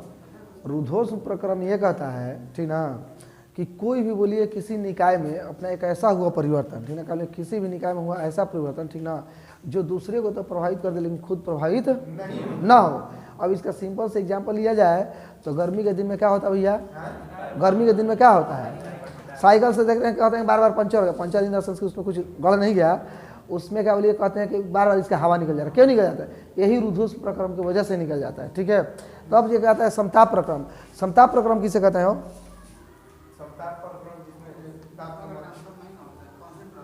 बहुत बेहतरीन, समताप नाम में नहीं मालूम चल रहा है, समताप प्रक्रम, समताप यानी क्या बोले, हाँ किसी निकाय में ऐसा हुआ परिवर्तन जिसमें ना तो क्या बोले, किसी निकाय में हुआ ऐसा परिवर्तन जिसमें बोले अपना कोई भी ताप में चेंजिंग नहीं होता है, यानी बाहर से ना तो कोई एनर्जी क्या बोले हैं, क्या बोले हैं कि समताप में ना, बिल्कुल, तो क्या बोले बिल्कुल, इसमें क्या बोले कि पूरा अपना ताप समान एक समान रहता है, ठीक है, कोई दिक्कत। और रुद्धोष्म प्रक्रम में क्या बोले हैं, अरे तो इसका एग्जाम्पल, चलिए ठीक है, ये रुद्धोष्म प्रक्रम इसको बोले हैं कि बोले अपना क्या चीज़ पूरा निकाय में क्या होता है कि बोले ना तो कोई बाहर से एनर्जी अंदर आती है और ना ये एनर्जी से कोई अंदर बाहर जाती है। बहुत बेहतरीन। तो अगला जस्ट जानते हैं, एक क्वेश्चन बताइए, अगला जस्ट एक, हाँ तो ये भी बोल दिए ना, तो उसमें चैप्टर को क्या करें अभी, इसको यहीं छोड़ दें कि और छोड़ दें। ओह बहुत, तो मेरी जैसी इच्छा, तो मेरी जैसी इच्छा, तो बात मेरी भी इच्छा यही है कि आप लोग बस के लिए बता दीजिए अपेक्षिक आर्द्रता जो कितना होना चाहिए, अपेक्षित आर्द्रता, हाँ मनुष्य के लिए, मनुष्य के लिए 50 होनी चाहिए। बहुत सुंदर, ना इससे तापमान बढ़ता है, इससे 25 आर्द्रता 50 से 60 होनी चाहिए। बहुत सुंदर। पहले ये बताइए अपेक्षिक आर्द्रता किससे कहते हैं, पहले जरा बताइए तो। आर्द्रता बता दिए 50। हाँ नहीं आप छोड़िए, आप उसको छोड़िए, अभी बताइए अपेक्षिक आर्द्रता पहले कहते हैं किसको, हवा में जल की मात्रा, हाँ हवा में उपस्थित जल की मात्रा। चलिए ठीक है, बहुत सुंदर। तो फिर आर्द्रता किसको बोलेंगे, आर्द्रता भी पढ़ते हैं, इंग्लिश में ह्यूमिडिटी का, अच्छा अपेक्षिक आर्द्रता का इंग्लिश में ह्यूमिडिटी होता है, हाँ नहीं बोल रहे हैं आप लोग, आर्द्रता चलिए छोड़िए, अब कभी आपको फिर सुनिए, आर्द्रता जब पढ़ेंगे तो जानते हैं आर्द्रता 4 हो गया है, ठीक है। कौन कौन हो जाएगा भैया, सापेक्षिक आर्द्रता, आपेक्षिक आर्द्रता, निरपेक्ष आर्द्रता और विशिष्ट आर्द्रता, ठीक है। कभी आपको भी चारों के बारे में बता देंगे, सापेक्षिक के बाद आर्द्रता के बारे में आप लोग इतना ही ले लीजिए कि एक निश्चित तापमान पर वायु में उपस्थित, ठीक है, क्या बोले, एक निश्चित तापमान पर वायु में उपस्थित जलवाष्प की मात्रा, ठीक है, तथा उसी तापमान पर, ठीक ना, वायु को संतृप्त करने के लिए जितने जलवाष्प की जरूरत पड़ती है उसको बोलते हैं अपेक्षिक आर्द्रता। और अपेक्षिक आर्द्रता कितना चाहिए, 65% चाहिए, जबकि यही no don't speak don't mention, ठीक है, क्या बोले हैं, अपेक्षिक आर्द्रता कितना चाहिए, 65% चाहिए। और यही अगर कहा जाए सापेक्षिक आर्द्रता कितना चाहिए, सब लोग चुप हो गया यार, फिर अजीब बात है, सापेक्षिक आर्द्रता 40 से 45% चाहिए। ये बताइए मनुष्य के लिए टेम्परेचर कितना चाहिए हो, 23 से 25, और हवा का वेग कितना होना चाहिए, हाँ क्या, लाउडली बोलिए, लाउडली बोलिए, हवा का वेग कितना होना चाहिए, 0.75 से लेकर के 2.25 तक, ठीक है, यानी कि 1.25 से 2.25। चलिए उष्मा चैप्टर को क्या करते हैं क्लोज। अब बताइए हम लोग हिस्ट्री में क्या पढ़ना है, क्या पढ़ना है, गवर्नर जनरल। आइए तो बहुत सुंदर, जब गवर्नर जनरल होती तो अपना बात ही कर लिया गवर्नर जनरल। तो चलिए दोस्तों हम लोग स्पीडी का क्लास कर दिया, थोड़ा देखिए हम लोग के पास टाइम का बहुत ज़्यादा जवाब हो गया, तो उसके लिए हम आप सभी लोगों से सॉरी बोलना चाहते हैं, क्योंकि देखिए आज का वीडियो बोलिए बहुत शॉर्ट बना हुआ है। अब देखिए हम लोग स्पीडी यहीं पर पूरा कर चुके हैं, हम लोग पढ़ने वाले गवर्नर जनरल, ठीक है, और गवर्नर जनरल के पश्चात हम लोग क्या पढ़ना है, पढ़ना हम लोग को करेंट पढ़ना है, ठीक है। तो इतना चीज़ हम लोग जरूर पढ़ते हैं। अब एक रहा साइंस, तो साइंस में देखिए हम आपको एक अगला एक और आपको चैप्टर देंगे, 11 कितना नंबर, 9 नंबर चैप्टर में कार्बन था ना हो, आप 10 नंबर चैप्टर कल ईंधन भी कर लीजिए, क्योंकि कल आपका कार्बन चैप्टर भी पूरा करा देंगे और ईंधन चैप्टर भी पूरा करा देंगे, ठीक है। साइंस में केमिस्ट्री में क्या पढ़ना आप लोगों को, कार्बन और ईंधन, यानी कि 9 नंबर चैप्टर और 10 नंबर चैप्टर। ठीक है, अब चलिए हम लोग आते हैं गवर्नर जनरल। तो देखिए जब बात करते हैं गवर्नर जनरल तो चलिए क्वेश्चन आपसे पहला ये बताइए, बंगाल का पहला गवर्नर जनरल कौन था?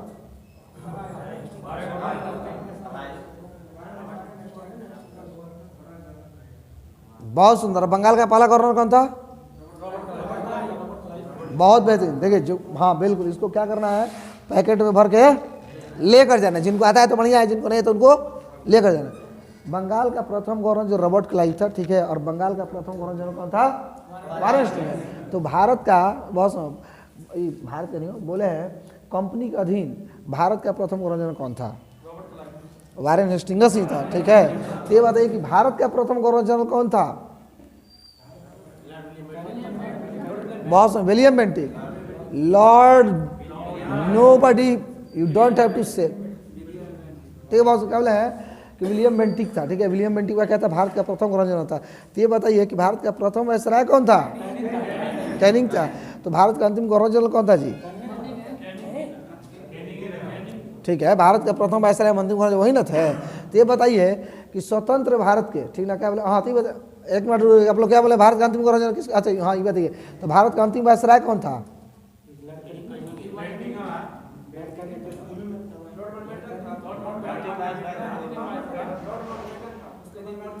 बहुत बेहतरीन, बहुत बेहतरीन। देखिए जो क्वेश्चन बोलते हैं इसको ध्यान दीजिए, ठीक नहीं, यहीं से बोलिए ज़्यादातर क्वेश्चन। देखिए फ्रेंड से बोल रहे हैं, ये जितना क्वेश्चन हम बोल रहे हैं ना, अगर ये देता है तो इसमें क्या बोले, ज़्यादातर स्टूडेंट्स का यहीं पर गलतियाँ हो जाती हैं। तो इसलिए आप लोग भी थोड़ा इस गलतियों से क्या कीजिएगा, बचे रहना। ठीक है, तो चलिए आइए देखिए, आप बोले हैं कि बताइए भारत का प्रथम वायसराय कौन था? कैनिंग था। और ये बताइए भारत का अंतिम वायसराय कौन था? माउंटबेटन। ठीक है, क्या बोले हैं, भारत का अंतिम वायसराय कौन था? माउंटबेटन। तो ये बताइए स्वतंत्र भारत का प्रथम गवर्नर जनरल कौन था? माउंटबेटन ही था, बिल्कुल। तो ये बताइए कि स्वतंत्र भारत का प्रथम गवर्नर जनरल एवं अंतिम, हाँ ठीक बात, स्वतंत्र भारत का प्रथम गवर्नर जनरल एवं अंतिम गवर्नर जनरल भारतीय कौन था? श्रीरामचारी। यहाँ से टोटल अब 10 क्वेश्चन माइंड में चला गया ना, बहुत बढ़िया। अब आते हैं हम किसको जानते हैं, गवर्नर जनरल पर। देखिए जब गवर्नर पर जाते हैं क्या होता है, क्या कि बोले जैसे ही अपना बक्सर का युद्ध होता है, ठीक ना, क्या बोले, बक्सर का युद्ध होता है, यहीं से क्या होता है कि अंग्रेजी प्रभुत्व अपना स्थापित हो जाता है, और यहीं से क्या बोलिए कि अंग्रेजों ने अपना क्या बोलिए शासन करना शुरू कर देता है। ठीक, यहीं से क्या बोलिए अंग्रेज लोग अपना शासन करना शुरू कर देता है। तो सबसे पहले आता है रॉबर्ट क्लाइव। तो रॉबर्ट क्लाइव की जब बात करते हैं रॉबर्ट क्लाइव, तो रॉबर्ट क्लाइव को जानते हैं? रॉबर्ट क्लाइव बक्सर के युद्ध में, बिल्कुल बक्सर नहीं, उसके प्लासी के युद्ध में, प्लासी के युद्ध में अगर बोलिए कौन नेतृत्व करता है, ही रॉबर्ट क्लाइव करता है। रॉबर्ट क्लाइव को क्या बोलिए स्वर्ग से उत्पन्न अंतिम सेनानायक कहा जाता है। ठीक ना, एक क्वेश्चन ये रहता है कि बताइए किस गवर्नर को, या फिर बोलिए हाँ किस गवर्नर को, या फिर किसे स्वर्ग से उत्पन्न अंतिम सेनानायक कहता है? क्लाइव को। अब देखो रॉबर्ट क्लाइव को, रॉबर्ट क्लाइव क्या करता है कि यही बंदा जानते हैं 2 दीवान नियुक्त करता है बंगाल के लिए। 12 क्वेश्चन पूछा जाता है, ठीक ना, कहले 2 दीवान नियुक्त करता है बंगाल के लिए अपना किसको, राजा खां को, और बिहार के लिए सीताब राय को। अब जब ये भी बंदा हो गया तो अब उसके बाद में कौन आता है? बहुत सुंदर, वारे लास्ट, बिल्कुल वारे लास्ट आता है। इसका बोलिए अल्प समय के लिए कार्यकाल होता है। इसी के समय ये होता है प्रथम आंग्ल मैसूर युद्ध, प्रथम आंग्ल मैसूर युद्ध इसी के समय वारे लास्ट के समय ही होता है। अब उसके पश्चात कौन आता है? बहुत सुंदर, कार्टियस का तो कोई इतिहास में जानकारी नहीं मिलता है। फिर कौन आता है? Warren Hastings. देखिए जब वारेन हेस्टिंग्स आता है तो यहाँ से जानते हैं बोलिए बहुत भयानक काम करता है। वारेन हेस्टिंग्स क्या बोले जब आता है तो ये बंदा बोलिए बहुत भयानक काम करता है, ठीक ना। क्या क्या काम करता है तो देखिए सबसे तो पहले वारेन हेस्टिंग्स की बात होती है, ये जानते हैं ये बंदा बोलिए कंपनी में एक एज क्लर्क आया था। क्या बोले हैं? ये बंदा कंपनी में एज ये बंदा मतलब कौन? वारेन हेस्टिंग्स, ठीक ना। हाँ, क्या बोले कि ये बोलिए कंपनी में एज क्लर्क आया था, बिल्कुल। लेकिन होता क्या है कि बोलिए फिर उसके बाद में इसको काशी मजार था, ठीक ना, कलकत्ता में काशी मजार था, वहाँ का गवर्नर बना दिया जाता है।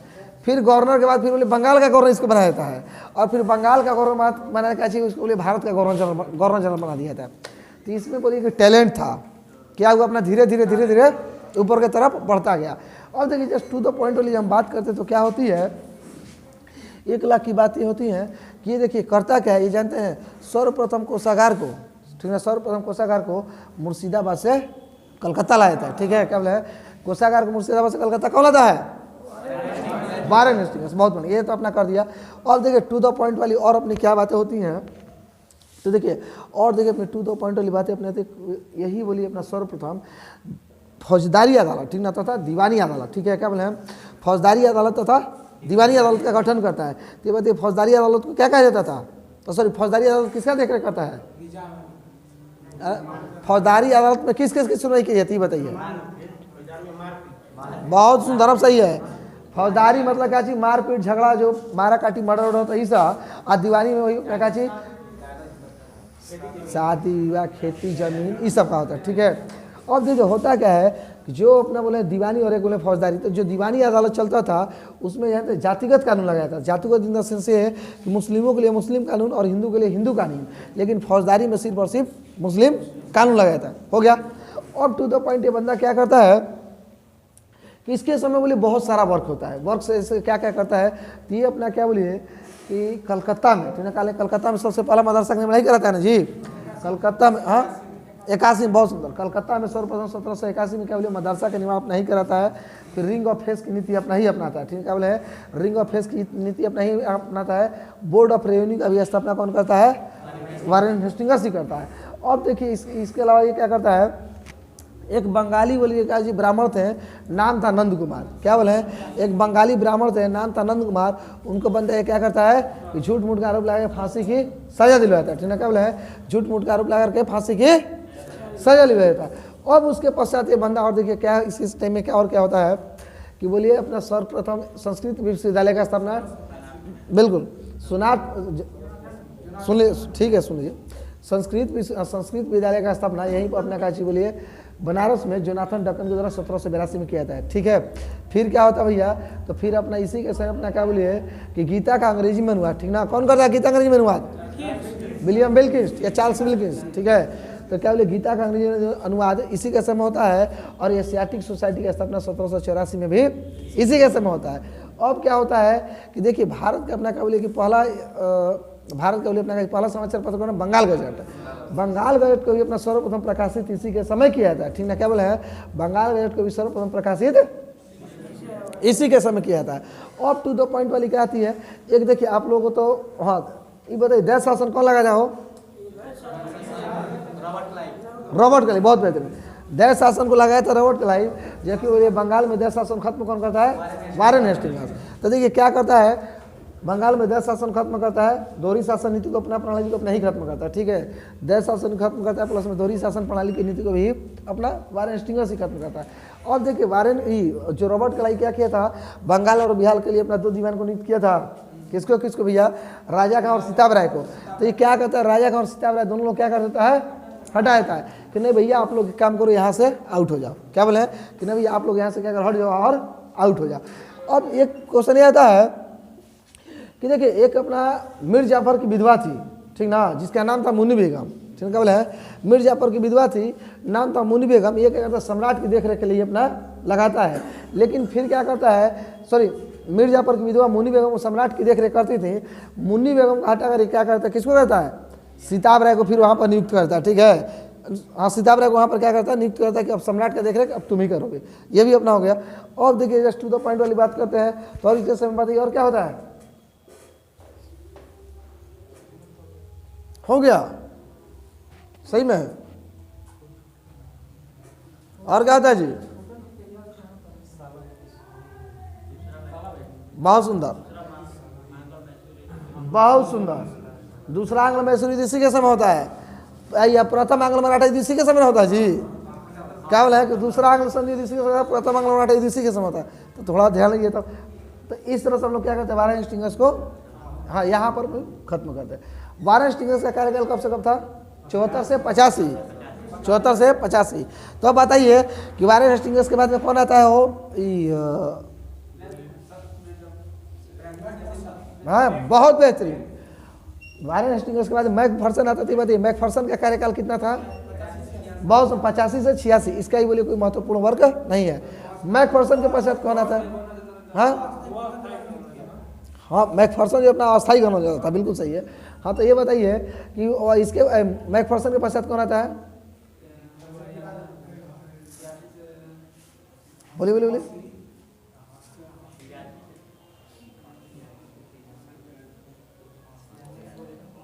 क्या हो गया, हाँ हाँ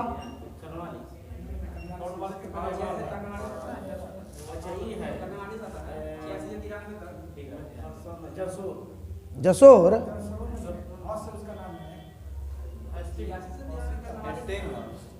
हाँ बहुत सुंदर। अरे उसके पश्चात ये करवालिस नहीं आता है यार, क्या बोला है? अच्छा बोले हैं, हाँ। तो सब लोग इधर उधर कहा है, आप लोग इतना सोच रहे थे। 66 से 93 करवालिस है, 93 से 98 कौन है? जॉनसोर था, ठीक है, कौन था? जॉनसोर था। अब देखिए जस्ट, ठीक है, तो अब देखिए जस्ट टू द पॉइंट वाली हम लोग बातें किसकी करते हैं, तो देखिए हम लोग टू द पॉइंट वाली बात करें करवालिस। करवालिस के बारे में तेरा 5 क्या बताइए भानु? बहुत सुंदर, आप बताइए करवालिस, बताइए दीपक जी कुछ बताइए। देखिए करवालिस की जब हम बात करते हैं तो ये बंदा क्या करता है, करवालिस देखिए पहले जितना भी अधिकार जो डीएम का, पहले बताइए भारत में डीएम पद का सृजन करता कौन है? बहुत बढ़िया। ये क्या करता है बोलिए, सारे अधिकार किसको देता है? डीएम को देता है, सारे अधिकार अपना डीएम को देता है। और ये क्या करता है कि बोलिए अपना एक दरोगा की नियुक्ति ही ना करता है जी, सारे अधिकार डीएम को देता है, दरोगा की नियुक्ति करता है। और प्लस में क्या करता है, फौजदारी और जो दीवानी न्यायालय था, ये फौजदारी तथा दीवानी न्यायालय क्या करता है, समाप्त करता है। उसके जगह पर 4 न्यायालय का गठन करता है जो कि चलंत हुआ है। चलंत मतलब समझ रहे हैं ना, आज यहाँ न्यायालय लगाया कल वहाँ लगाया, उस तरह से उसको चलंत बोलते हैं। तो यह देखिए 3 वो अपना बंगाल में करता है और 1 अपना कहाँ करता है, बिहार में करता है। इसके समय की देखिए जब सबसे बोलिए अगर करवालिस की महत्वपूर्ण बात कर रहे हैं तो यहाँ पे नागरिक सेवा का जनक था, ठीक है। ये क्या बोले हैं, ये बोलिए भारत में नागरिक सेवा का जनक था। एक बात बताइए 1772 में क्या किया गया था जी? नहीं 1772 में क्या किया गया था? हाँ आप लोग एक चीज गलत हमसे ही बोलवा दिए हैं और आप लोग गलत बोल दिए। जो डीएम पोस्ट का सृजन था वो अपना कौन किया था? वही किया था, वारेन हेस्टिंग्स ही किया था, ठीक है। और सारे अधिकार देता है करवालिस। जब एग्जैक्टली है तो बोलिए, नहीं मालूम है तो छोड़ दिए उसको, ठीक ना। तो ये क्या बोले हैं कि सारे अधिकार अपना डीएम को अपना दिए देता है। फिर अपना क्या बोलिए कि फौजदारी तथा दीवानी खत्म करता है। और बोलिए अपना क्या करता है, एक थाना का स्थापना करता है। और प्रत्येक थाना में क्या कहता है, एक दरोगा की नियुक्ति, जिसके लिए आप सब लोग क्या कर रहे हैं, है तो वह मचा रहे हैं। अब देखिए क्या करते हैं, ये बंदा करवालिस कोड भी यही ना देता है जी। तो करवालिस कोड में क्वेश्चन ये आता है कि करवालिस कोड किस सिद्धांत पर था? तो शक्ति के पृथक्करण के सिद्धांत पर। क्या बोले हैं, करवालिस कोड बहुत किस सिद्धांत पर? अपना शक्ति के पृथक्करण के सिद्धांत पर। बहुत बेहतरीन। और देखिए जस्ट टू द पॉइंट वाली और हम लोग बात क्या करते हैं कि इसका देखिए क्या बोले कि एक अपना सबसे महत्वपूर्ण घटना क्या है कि बोलिए भारत में नागरिक सेवा का जनक कौन है? तो ठीक है, कौन है? करवालिस है, ठीक है। क्या बोले हैं, भारत में नागरिक सेवा का जनक वास्तविक रूप से कौन है? तो बस अपना करवालिस ही है, ठीक है। अब इसके समय एक और बहुत महत्वपूर्ण घटना होती है, वही अस्थायी बंदोबस्त।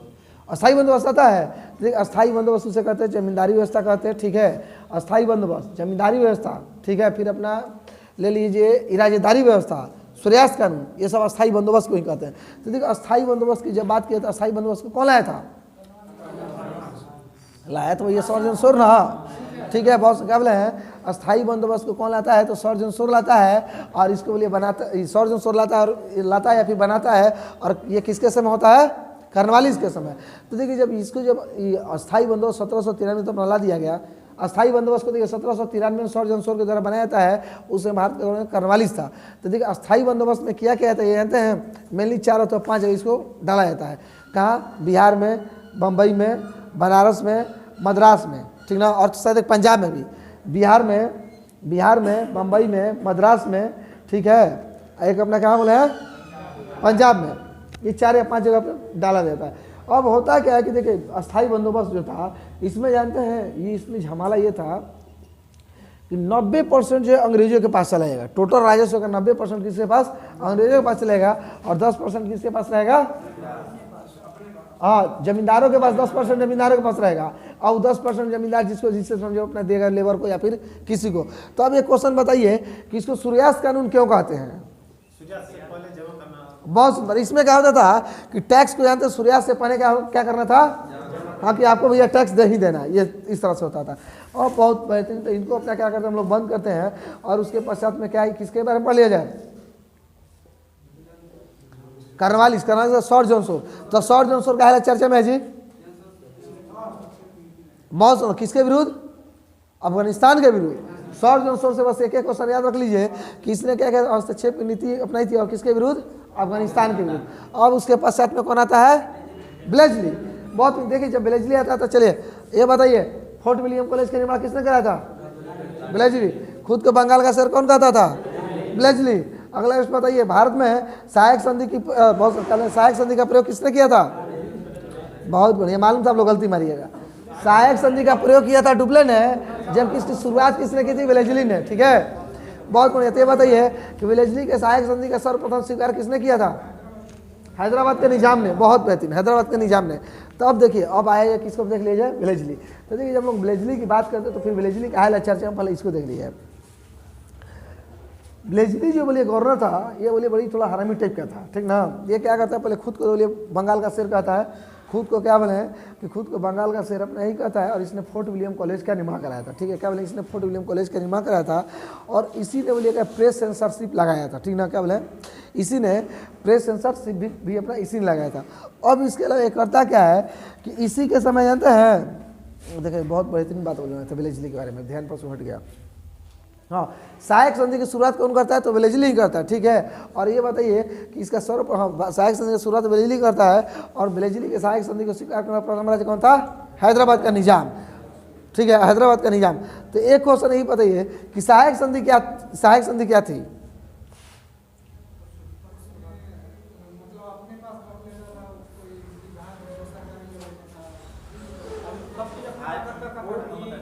हाँ बोलिए। वो सेना से जो जिसके साथ सहायक संधि करता था उसका सेना मतलब आधा अंग्रेज की सेना, मतलब राजा के खर्चा पर अंग्रेज की सेना रखता था उसके पास। बहुत बेहतरीन। वो क्या करता था, क्यों बोलिए, अपना जो सेना अपना कहते राजा के खर्चे पर रखता था, यही ना करता था।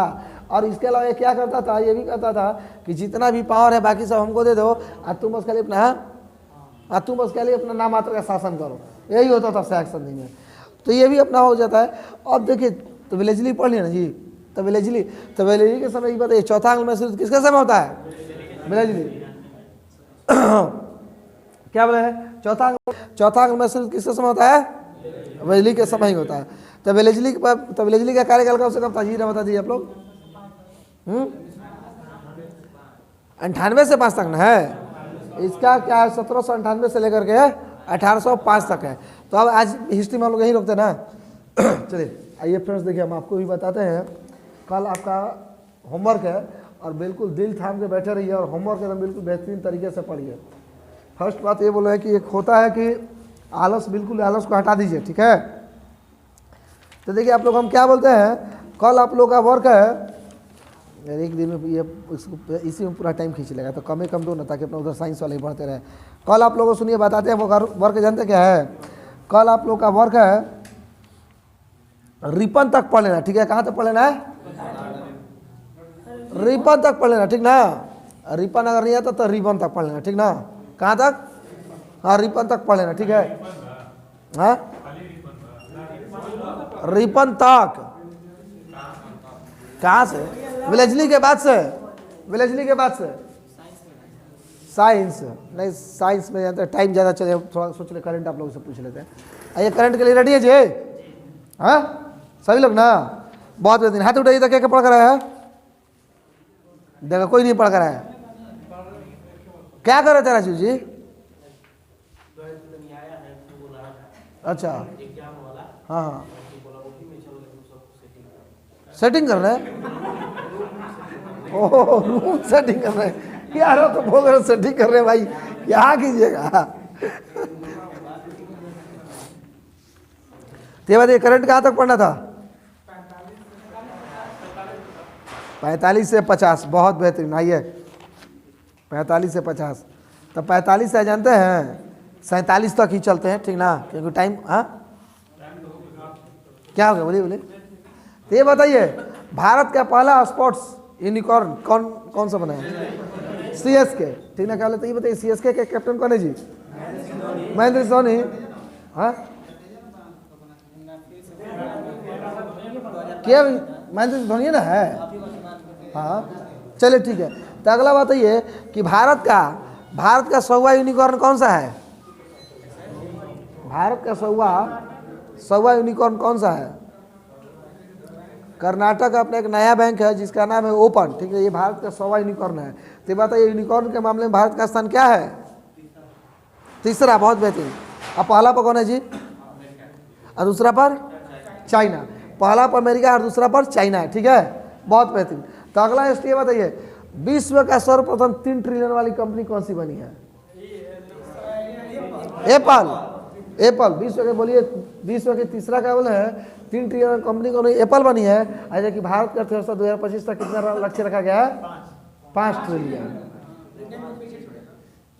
25 तक। सोचिए कि हम लोग क्या हो गए और क्या नहीं हो गए। एक बंदा एक देश की कंपनी का है जिसका नाम है 3 ट्रिलियन कंपनी चल रही है और हम लोग का लक्ष्य रखा है 2025 तक 5 ट्रिलियन का। कितना दुख की बात है ये।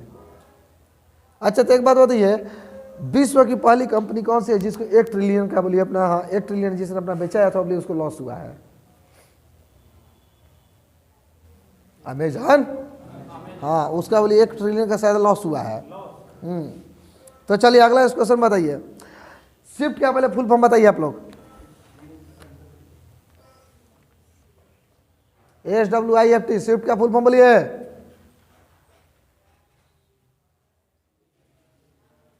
सोसाइटी ऑफ द वर्ल्ड, ठीक है, क्या बोले?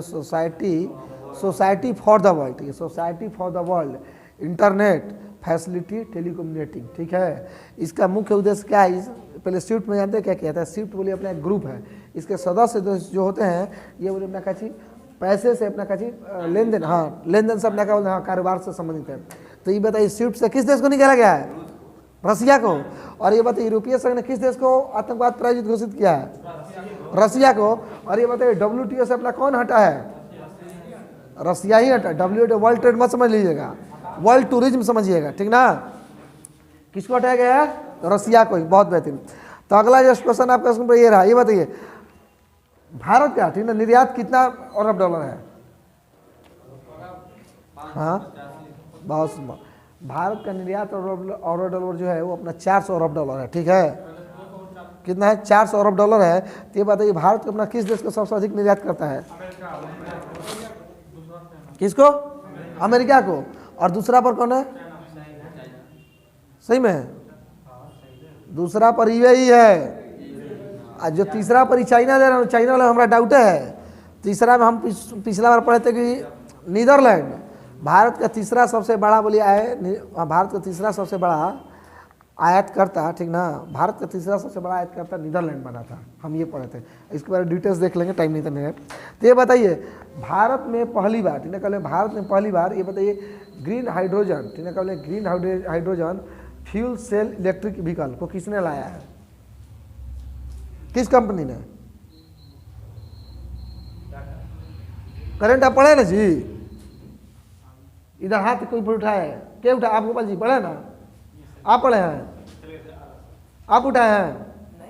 अभी नहीं पढ़े हैं? अरे ओपी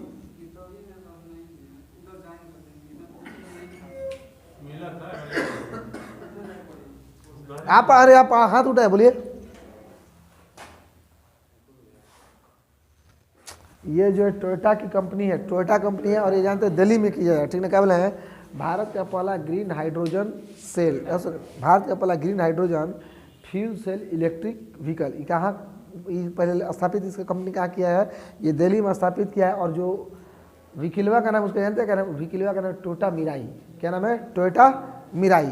तो एक बार जब दिल्ली बात हो गई तो ये बताइए भारत का पहला खादी उत्कृष्टता केंद्र कहाँ खोला गया है? दिल्ली में ही। भारत का पहला खादी उत्कृष्टता केंद्र कहाँ खोला गया? दिल्ली में ही। चलिए तो अगला क्वेश्चन बताइए रिजर्व बैंक इनोवेशन हब, क्या बोला? रिजर्व बैंक इनोवेशन हब का स्थापना कहाँ किया गया है?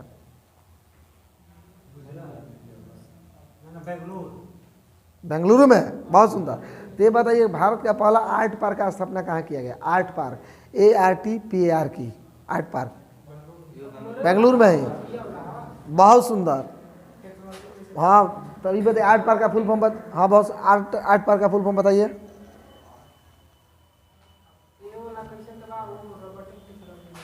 बहुत सुना। आर्टिफिशियल इंटेलिजेंस, ठीक है, artificial intelligence robotic technology park. तो देखिए क्या बोले हैं जी, जस्ट हम ये बोले हैं कि रिजर्व बैंक इनोवेशन आप कहाँ बोले, बेंगलुरु में बोल दिए हैं, और आर्ट पार्क भी कहाँ बोल दिए, बेंगलुरु में ही बोल दिए हैं। और भारत का पहला टॉय क्लस्टर कहाँ को लगा है? भारत का पहला टॉय क्लस्टर कोपल है, ठीक ना, कर्नाटक में है। तो यहीं से एक और क्वेश्चन ये आता है कि बताइए वर्णिका के बारे में कभी डिटेल्स पढ़ा देंगे। ये अपना इंक है, कहाँ? मैसूर में। कोई दिक्कत? बहुत बेहतरीन। अगला क्वेश्चन बताइए, LIC में FDI आप कितना % कर सकते हैं? 20% कर दिया है। तो ये बताइए बीमा के क्षेत्र में हम लोग कितना % कर सकते हैं? 74%। ये क्वेश्चन दोनों में ध्यान रखिएगा। ये मोदी चाचा का लेने को लेकिन नाश कर देला, इसका भी नाश कर दिए। 20% विकास किए हैं। 2014 से तो पहले हम लोग जानते हैं आदि मानव थे जी। चलिए आते हैं अगला क्वेश्चन।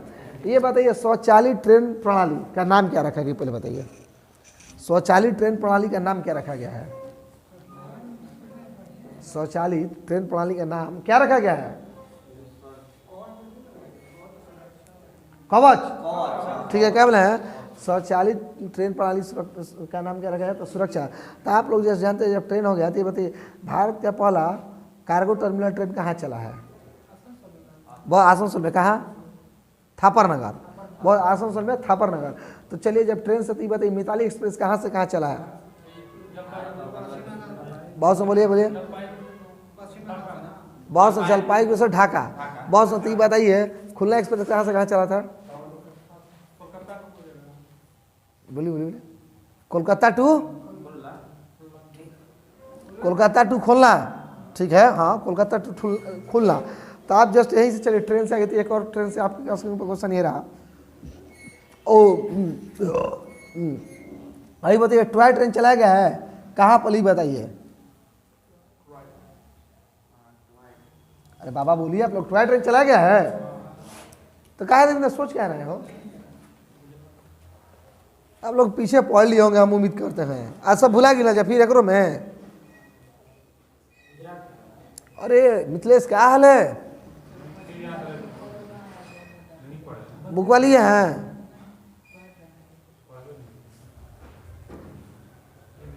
क्या बोले? टॉय ट्रेन बोला है ना। टॉय ट्रेन अभी देखिए पहले चलता था और फिर अभी हाल में लेकिन उसको बंद कर दिया। अभी हाल में महाराष्ट्र में चला गया है। महाराष्ट्र में क्या चीज़ नरेना से, ठीक ना, नरेना या नरुना है से माथेरन तक, ठीक ना, कहा नरुना से माथेरन तक। तो एक बात बताइए भारत का पहला क्या बोले हैं? एक और क्वेश्चन आता है जी, भारत का पहला, इसको जोड़ दें। तो यह चीज़ बताइए कि विश्व में सबसे लंबा यात्री ट्रेन कहाँ से कहाँ चला है?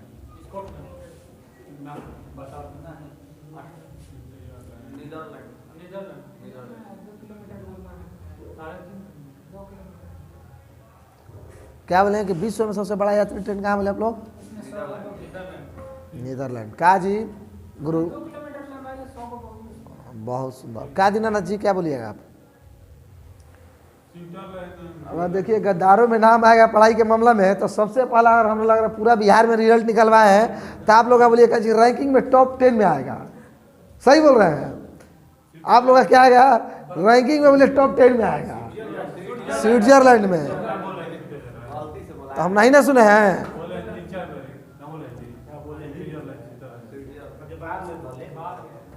बोले कि भारत के क्या पहले विश्व के सबसे लंबे यात्री ट्रेन का नाम क्या है? तो नाम नहीं कहाँ चला है? तो स्विट्जरलैंड में, जिसमें 100 बोगियाँ हैं। तो ये बताइए भारत के अपना सबसे लंबा मालगाड़ी का नाम क्या है जी? वासुकी। बहुत बेहतरीन, बहुत बढ़िया, बहुत बढ़िया। तो बताइए रैम्प क्या नाम है? Ramp, RAMP। रैम्प का आप लोग केवल फुल फॉर्म बता दीजिए, बाकी कुछ हमें नहीं जानना है। इसका पूछेगा तो ही दे सकता है। बहुत सुंदर। रैम्प का फुल फॉर्म बताइए। रैम्प का फुल फॉर्म बताइए, इसका क्वेश्चन हो जाएगा उसी में।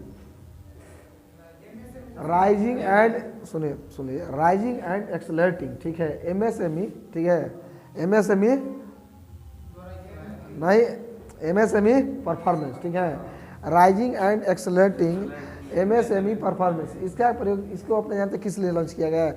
इसको लॉन्च करने का मुख्य उद्देश्य है कि जो MSME मंत्रालय यानी कि लघु एवं सूक्ष्म उद्योग मंत्रालय है ना, तो बताइए लघु एवं सूक्ष्म मंत्री अभी कौन है? नारायण, ठीक है। इसका मुख्य उद्देश्य है कि लघु जो MSME अपना जो उद्योग है उसको अपना बढ़ावा देने के लिए, ठीक है। तो अगला इस बताइए, ट्विटर को यही है कौन है जी, एलन मस्क, ये बंदा कितना में खरीदा है? 44 बिलियन, ठीक है, 44 बिलियन। तो अगला सॉरी 44 अरब में, ठीक है, 44 अरब डॉलर, बिलियन नहीं, 44 अरब डॉलर में। तो अगला इस बताइए, राष्ट्रीय जैव ईंधन नीति 2018 में संशोधन किया गया है। तो ये बताइए पेट्रोल में मेथनॉल कितना बनाने का घोषणा किया गया है? 20%। कब तक? 25-26। बहुत बेहतरीन। अगला इस क्वेश्चन बताइए, भारत का सबसे बड़ा व्यापारिक भागीदार देश कौन सा है? अमेरिका। बहुत सुंदर। तो ये बताइए कि भारत अपना सबसे अधिक आयात किस नहीं, भारत का क्या बोला कि सबसे बड़ा व्यापारिक भागीदार देश कौन सा है? अमेरिका। तो ये बताइए भारत अपना सबसे अधिक निर्यात किस देश को करता है? अमेरिका ही करता है। दूसरा पर यूएई करता है। बहुत प्रेम। तो एक बात बताइए, बालचंद्रन समिति का संबंध किससे है? बालचंद्रन समिति,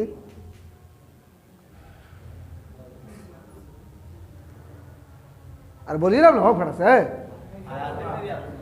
हाँ, बालचंद्रन समिति का गठन किया गया है अपने काची जो लोग, ऐसे लोग जो फर्जी तरीके से एसी में एंट्री मार गए हैं उन लोग के लिए, ठीक है। क्या बोले हैं, जो फर्जी लोग से एसी में एंट्री मार गए हैं, बालचंद्रन समिति उसके लिए, ठीक है। तो बालचंद्रन समिति तो हो गया ना। तो अगला क्या हुआ बोलिए, समझ में आ रहा है ना? आप क्या नाम बताया? प्रमोद। आपको आ रहा है समझ में ना प्रमोद जी? कोई दिक्कत नहीं है ना? बहुत बढ़िया। और एक आपको कोई दिक्कत? बहुत बढ़िया।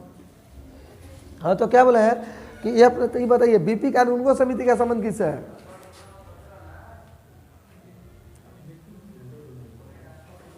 बीपी कानूनगो समिति का संबंध किससे है जी? अरे बीपी कानूनगो समिति का गठन जानते हैं किस लिए किया गया है? ये जो अपना क्या बोलिए, जो नॉन बैंकिंग कंपनियां उनको अपना क्या चाहिए, अपना कस्टमर को सर्विस कैसे दे उसके चेक के लिए। तो बालकृष्णन बोले बीपी कानूनगो बोले हैं। और एक बात बताइए, जस्ट अपना इसके लिए गठन किया गया है, एमएसपी के लिए। एमएसपी के लिए अपना एक समिति गठन की, उसका नाम क्या है? 100 से देखो उनका नाम हम भूल रहे हैं, क्या नाम है जी उनका? अशोक? नहीं, अशोक तो कंफर्म रहिए कि नहीं है। अरे यार, अशोक संजय अग्रवाल समिति, देखिए मेरे सामने है, उसको मतलब ढूंढ रहा है इधर उधर, संजय अग्रवाल समिति, ठीक है। तो जस्ट अगला आप लोग क्वेश्चन बताइए, ईट राइट चैलेंज कार्यक्रम कहाँ शुरुआत किया गया? ईट राइट चैलेंज कार्यक्रम कहाँ पर शुरुआत किया गया है? ईट राइट चैलेंज कार्यक्रम कहाँ शुरुआत किया गया है जी? इंदौर में। बहुत बेहतरीन। आप बताइए, राष्ट्रीय सीमा शुल्क, क्या बोले, राष्ट्रीय सीमा शुल्क और जीएसटी संग्रहालय का उद्घाटन कहाँ हुआ है? गोवा में। तो ये बताइए कि भारत का पहला इन्फेंट्री म्यूजियम कहाँ खोला गया है? सिर फोड़ देंगे, सिर फोड़ देंगे। भारत का पहला इन्फेंट्री म्यूजियम कहाँ खोला? बहुत बेहतरीन, बहुत बढ़िया। कहाँ? भोपाल। बहुत सुंदर। भारत का पहला तथा विश्व का दूसरा इन्फेंट्री में भोपाल में। तो जब गोवा पर आ गया था ये, तब गोवा देख लीजिए जाए। तो ये बताइए, मोपा हवाई अड्डा कहाँ खोला गया है? गोवा में। मोपा हवाई अड्डा कहाँ? गोवा में। और क्या राष्ट्रीय सीमा शुल्क और जीएसटी संग्रहालय कहाँ? गोवा में ही। और यही जस्ट हमारा क्या कह देगा कि भारत का पहला, ठीक है, क्या बोले, भारत का पहला हर घर जल वाला राज्य कौन है? गोवा ही है। और तब ये बताइए जीएसटी पाते हैं, तो बताइए 47वीं जीएसटी की बैठक कहाँ हुई थी? मारते रहना बस, कहीं से फेंकते रहना, आया ना जल रहा है गोवा, तो हाँ वही ना, फेंकते रहना। गोवा चल रहा है तो चलो मारेंगे सब, तो गोवा होगा ही होगा। पढ़े हैं कि फुसिया मार रहे हैं? पहले से लग रहा है ना, बड़ी लेकिन गलत लग रहा है। 47वीं जीएसटी का बैठक हुआ चंडीगढ़ में, और 48वीं जीएसटी का बैठक कहाँ हुआ है? दिल्ली में। दिल्ली में। अगला इस क्वेश्चन बताइए। चलिए आज के लिए करंट में हम क्या करते हैं? जय हिंद दोस्तों, सॉरी दोस्तों। हाँ चलिए देखिए, अब हम लोग क्या करते हैं, करंट आज के लिए हम लोग यहीं पर रोक देते हैं। कल देखिए हम आपको करंट में वर्क देते हैं 49 से लेकर के, आपको क्या करना है कल करंट में 49 से लेकर के 53 तक, 53 पेज तक बिल्कुल कर लेना, ठीक है। 49 पेज से लेकर के 53 पेज तक जरूर कर लेना है। और देखिए हम आपको बार बार क्या बोलते हैं कि देखिए आपको इसी बुक से पढ़ना है, ठीक है। किसे बोला है आपको बार बार, किसे बोला है? इसी बुक से पढ़ना है, ठीक है। तो इस बुक आप लोग भी जरूर से जरूर पढ़कर आइएगा, केवल इस बुक को आप लोग भी जरूर से जरूर पढ़कर आइएगा। अब ये अपना रहा बात, देखिए फ्रेंड्स एक चीज़ हम बोल रहे हैं, हम आप लोगों को देखिए एक चीज़ बार बार आप लोग को बोलते हैं कि बोलिए करेंट करना क्यूज करना क्यों जरूरी है।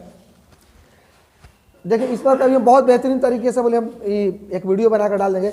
बस हम यही चीज़ बोलते हैं कि देखिए वैसे मेरे भाई जो भी मतलब बोलिए एसआई के लिए तैयारी करते हैं, और एसआई नहीं बल्कि बोलिए बेसिक वैसे किसी भी एग्जाम के लिए जिसमें आपका जीके जीएस हो, उसको बोलिए हम बार बार ऑन कैमरा बोलते हैं कि हम अपने यहाँ से नहीं तो मतलब 60 क्वेश्चन गारंटी मतलब केवल क्यूज से हम करा देंगे, उसके लिए आप कन्फर्म रहिएगा। बस शर्त जरूरत क्या है कि हम जो चीज़ बोलते हैं उसको आप अपने माइंड में ध्यान में रखिएगा, ठीक है। तो देखिए यही हम लोग का वर्क है। कल भी हम अपना साइंस में आप लोग को वर्क क्या दिए हैं, और साइंस में वर्क क्या है, हाँ साइंस में चैप्टर बस, हाँ साइंस में देखिए लूसेंट से करना है। साइंस में आपको लूसेंट से केमिस्ट्री पढ़ना और केमिस्ट्री का चैप्टर नंबर 9 कार्बन तथा चैप्टर नंबर 10 ईंधन पढ़ना साइंस से। अब जो बात करें हम लोग अच्छी हिस्ट्री में लूसेंट से, तो हिस्ट्री में लूसेंट से आप लोग क्या पढ़ना है, बेलेजली खत्म करके बेलेजली, हाँ बेलेजली के आगे से जो भी है उसको आप लोग कहाँ तक पढ़ लीजिएगा, रिपन तक, ठीक है। उसको अपना कहाँ तक, रिपन तक, बाकी करंट में मिलेंगे। और देखिए एक चीज़ बोले, जब पढ़ाई आप लोग कर रहे हैं या फिर देखिए कहीं भी यदि जब देखिए आप लोग जब पढ़ाई कर रहे हैं या फिर बोलिए कहीं भी क्विज कर रहे हैं, आप लोग क्या कीजिए, नियमित रहिए, कहीं पर भी रहिए, नियमित रहिए। चलिए तब तक के लिए मिलते हैं नेक्स्ट अगले वीडियो में। जय हिंद, जय भारत, धन्यवाद।